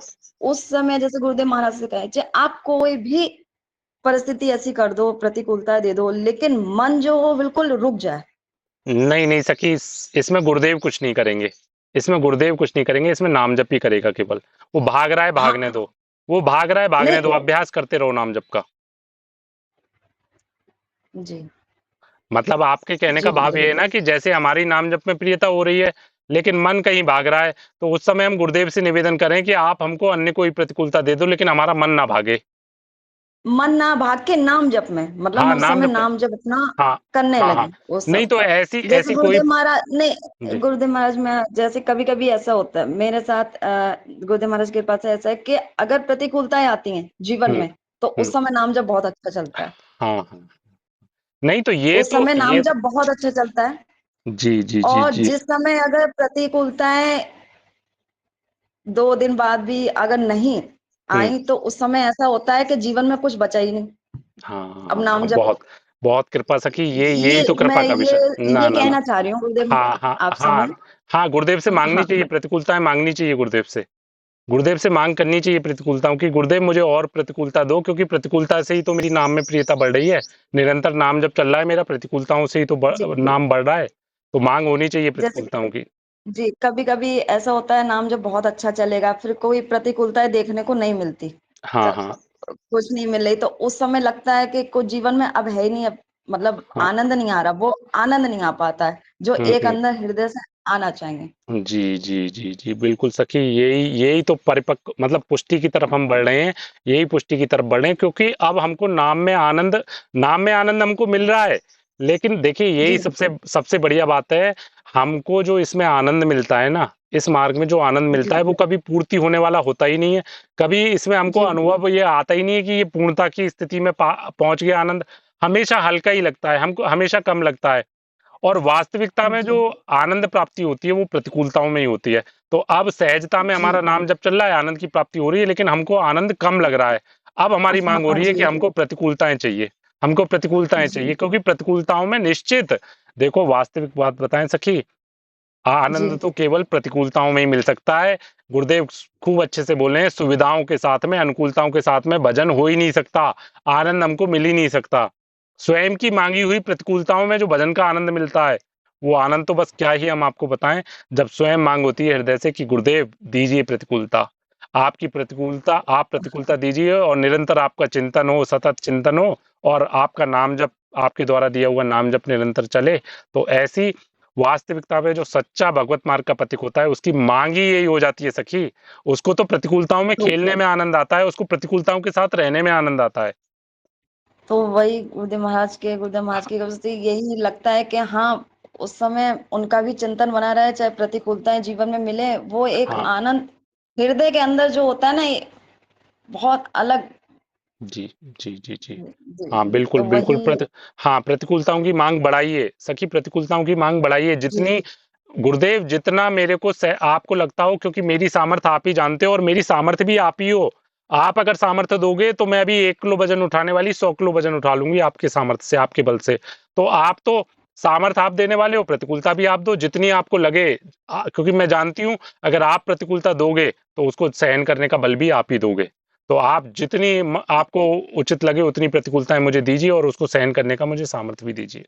ये गुरुदेव महाराज, मैंने इसलिए आपसे प्रश्न किया कि अभी थोड़ी देर पहले, 1 घंटा पहले, जी मतलब मन नहीं वो हो रहा था, स्तर के वो आनंद नहीं आ रहा था। तो गुरुदेव महाराज से यही कह रही थी कि कुछ तो ऐसा कर दो कि शरीर को ही कष्ट दे दो, कुछ तो प्रतिकूलताएं ऐसी ले आओ कि मैं नाम जब मैं डूब जाऊं। मतलब जी उस समय नाम में मतलब, तो थोड़ी देर के लिए गुरुदेव महाराज की कृपा से शरीर में कष्ट हुआ। तो वही, बस आपसे ये भाव हाँ हाँ, मैं नहीं सोचा सखी, कहूँ। सखी वास्तविकता में हम आपको एक परिभाषा समझ लीजिए ना, भजन होता ही प्रतिकूलताओं में है। अनुकूलताओं में तो केवल खाना पूर्ति होती है। भजन होता जी ही प्रतिकूलताओं में है, आनंद की प्राप्ति ही प्रतिकूलताओं में होती है। बाकी तो ये सब कुछ जो हो रहा है ना कि हम सुविधाओं में बैठ के हम, एक बात और बताएं, हम आनंद की बात, आपको एक और बात और बताते हैं कि ये मन इतना दुष्ट है जी सखी। आश्रय तो ले लेता है जी प्रिया प्रीतम का, आश्रय लेता है प्रिया प्रीतम का और सुविधाएं भोगता है जी स्वयं। जी खूब अच्छे से देखिएगा, समझिएगा। आश्रय लेगा प्रिया जी प्रीतम का और सुविधाएं जी भोगेगा स्वयं स्वयं। जी तो इसलिए जी हम तो यही बात कहेंगे, बहुत कृपा का विषय सखी, इसी इसी मांग को बढ़ाइए कि प्रतिकूलताएं मुझे जी जी दीजिए, मेरा चिंतन ना छूटे, मैं आपका नाम दिया हुआ नाम ना छूटे, प्रतिकूलताएं बढ़ाइए। बहुत आनंद का विषय जी है ये। जी जी जी जी। सखी, श्री श्री हरिवंश, हरिवंश गुरुदेव श्री महाराज, हरिवंश, दंडवत श्री प्रणाम। हरिवंश। अच्छा, अच्छा। और किसी का कोई भाव? बाबा बहुत सुंदर बात थी अभी जो चल रही थी।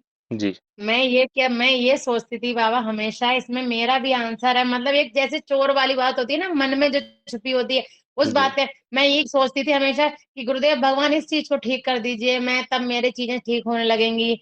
अब ये चीज ठीक कर दीजिए, या तब मैं ये करने लगूंगी। लेकिन ये विषय है ही नहीं, विषय ये है जो चल रहा है उसके साथ ही भजन लेके चलना है। जी सखी, जी बिल्कुल बिल्कुल बिल्कुल अब आज सखी। से मैं कभी ये बोलूंगी नहीं ये चीज ठीक हो जाएगी तब मैं भजन करूंगी, ज्यादा मैं कभी ये बोलूंगी नहीं बाबा। कृपा, बहुत कृपा सखी। वास्तविकता हम देखिए, हम आपको अपनी स्थिति बता रहे हैं सखी, ईमानदारी की बात बता रहे हैं।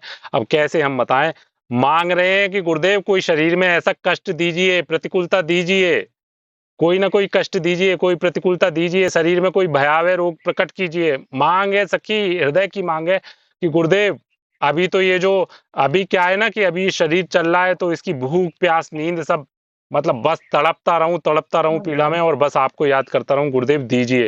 हृदय की पुकार है इस बात की कि गुरुदेव दीजिए, मुझे पीड़ा दीजिए, मुझे कष्ट दीजिए। सखी वास्तविक बात हम बता रहे हैं आपको, क्योंकि अभी आपको ना आनंद का अनुभव नहीं हुआ है, अभी आपको भजन का आनंद नहीं मिला है। अभी तो जो हम पा रहे हैं ना सखी, वो तो सतोगुण रजोगुण तमोगुण से जो प्रेरित करके हमको सतोगुण जब प्रेरित हुआ, भागवती क्रियाएं अच्छी हुई तो सतोगुण से हमको आनंद की अनुभूति होने लगी। लेकिन वास्तविकता में जो आनंद है इस मार्ग का, वो आनंद अगर एक बार अनुभव हो जाएगा ना सखी, तो हम कैसे बताएं। अनुकूलताओं की तो मांग ही नहीं रहती, अनुकूलताओं को तो थूकने की स्थिति भाव होता है कि नहीं, ये अनुकूलताएं क्यों दे रहे हो आप हमको, ये अनुकूलताएं नहीं चाहिए, हमको तो प्रतिकूलता दो, हमको तो मन की प्रतिकूलता दो, हमको शरीर की प्रतिकूलता दो, हमको समाज की प्रतिकूलता दो। सखी हम हृदय की बात आप सभी जन को बता रहे हैं कि मतलब शपथ खा के कहते हैं इस बात को। हम चाहते हैं कि सामने से कोई व्यक्ति आए और अकारण हमारा अपमान करे, हम चाहते हैं कोई सामने से कोई व्यक्ति आए और हमको गाली दे, हमको शरीर की प्रतिकूलता दे।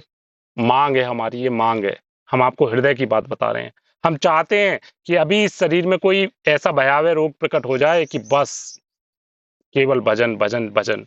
तो इसलिए सखी वास्तविकता में अगर आनंद चाहिए तो आनंद के लिए तो जैसे होता है ना कि जितना संसारिक जीवन में भी जितनी सफलता की उच्चावस्था होती है उतना ही शरीर का कष्ट, हमारे हमारे प्रयास, हमारा जो पुरुषार्थ है वो बढ़ता चला जाता है। इसी प्रकार से यहाँ जितने आनंद की प्राप्ति करनी है उतना आपको कष्ट अनुभव में लाना पड़ेगा, यानी सांसारिक कष्ट, सांसारिक प्रतिकूलताएं।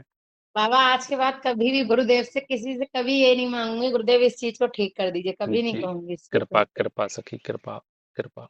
श्री हरिवंश बाबा, श्री श्री हरिवंश, हरिवंश। श्री हरिवंश सखी, श्री हरिवंश बाबा, श्री हरिवंश सखी।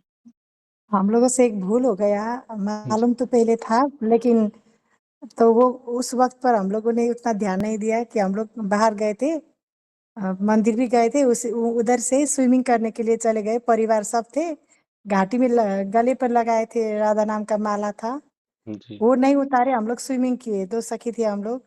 जी। और जब घर पर आए तब हम लोगों को याद हुआ कि हम लोगों ने माला नहीं उतारे। हम्म। अब इतना पश्चाताप हो रहा है, हम लोगों को क्या अपराध लग जाएगा इससे, जब हाँ मालूम तो था सखी। पहले, लेकिन उस वक्त मालूम नहीं हुआ, उस वक्त हाँ ध्यान ही सखी। नहीं आया हम लोगों को। हाँ तो ये प्रमाद है ना सखी, ये त्रुटि है, भूल हो गई, गलती हो गई, अपराध हो गया, क्योंकि गुरुदेव की आज्ञा है ना कि राधा नाम लेके स्नान नहीं करना चाहिए, राधा का नाम गले में डाल के। लेकिन अब क्या है कि अब त्रुटि हो गई, अपराध हो गया। नाम जप करिए, गुरुदेव के मुख से सुना है ना कि नाम जप ही सारे अपराधों का एकमात्र शमन है, एकमात्र प्रायश्चित है। जलिए, ये जो जलन की बात आप कर रही हो, देखिए हमसे कभी भी कोई अपराध होता है ना सखी, तो सबसे पहले साधक जो होता है ना, वो सबसे पहले जलता है, हृदय में बहुत जलन होती है, उसको ऐसा लगता है कि नहीं, मेरे से कितना बड़ा अपराध हो गया, कितनी बड़ी त्रुटि हो गई, गुरुदेव मुझे क्षमा करिए, मेरे से बहुत बड़ा अपराध हो गया, आपकी वाणी के प्रतिकूल मैंने ये अपराध कर दिया। फिर उसके बाद वो नाम जप करेगा, और नाम जप जो है गुरुदेव को अर्पित करते हुए, वैसे तो वास्तविकता तो ये है कि हम स्वयं ही गुरुदेव के शरणागत हैं, समर्पित हो चुके हैं, तो नाम जप हमारा क्या है, हमारा तो कुछ भी नहीं है, लेकिन फिर भी हम नाम जप करेंगे। शाम तक हमने नाम जप किया और गुरुदेव के चरणों में समर्पित किया कि गुरुदेव, ये जितना भी नाम जप है, ये मेरे इस अपराध के शमन के लिए, मेरे इस अपराध के मोचन के लिए आपके चरणों में समर्पित करती हूँ। मेरे से अनजाने में, भूलवश, त्रुटिवश, प्रमादवश मेरे से ये अपराध हो गया, आप क्षमा कीजिएगा मेरे से।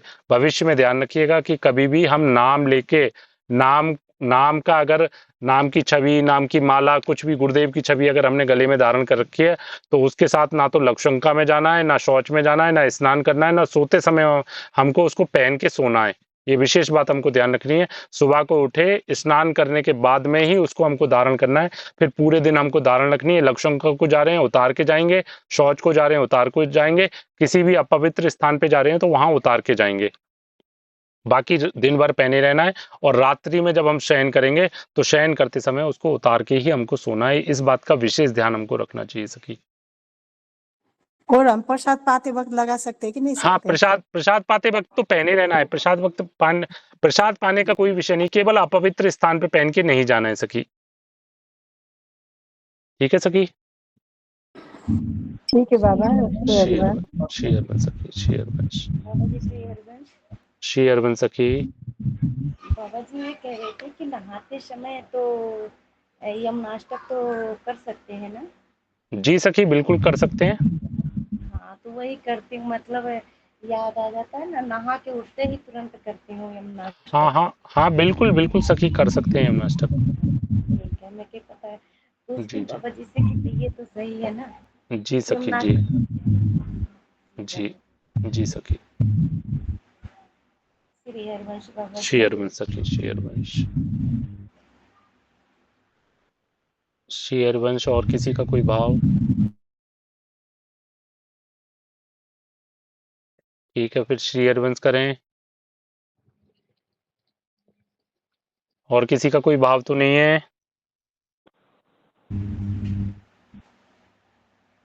श्री हरिवंश प्रभु जी। श्री अरविंद प्रभु।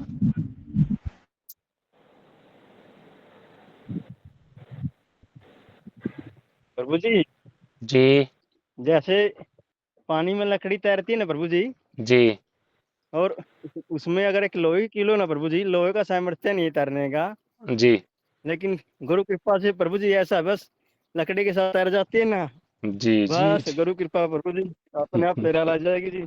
जी। कृपा कृपा, केवल लकड़ी के कृपा। साथ दबा तैरता प्रभु जी। जी जी, यही तो देख लीजिए, यही तो कृपा है, यही तो कृपा है। कृपा, केवल कृपा। ठीक है श्री हरिवंश। श्री हरिवंश प्रभु जी। श्री हरिवंश सखी, श्री हरिवंश सभी जन को श्री श्री हरिवंश प्रभु जी। श्री राधा हरिवंश, वल्लभ हरिवंश बाबा। श्री हरिवंश सखी, श्री हरिवंश, श्री हरिवंश, श्री हरिवंश, श्री हरिवंश, श्री हरिवंश, श्री हरिवंश, श्री हरिवंश प्रभु जी। श्री हरिवंश हरिवंश, प्रभु जी। श्री हरिवंश, श्री हरिवंश, श्री हरिवंश, श्री हरिवंश गुरुदेव। श्री हरिवंश सखी, श्री हरिवंश।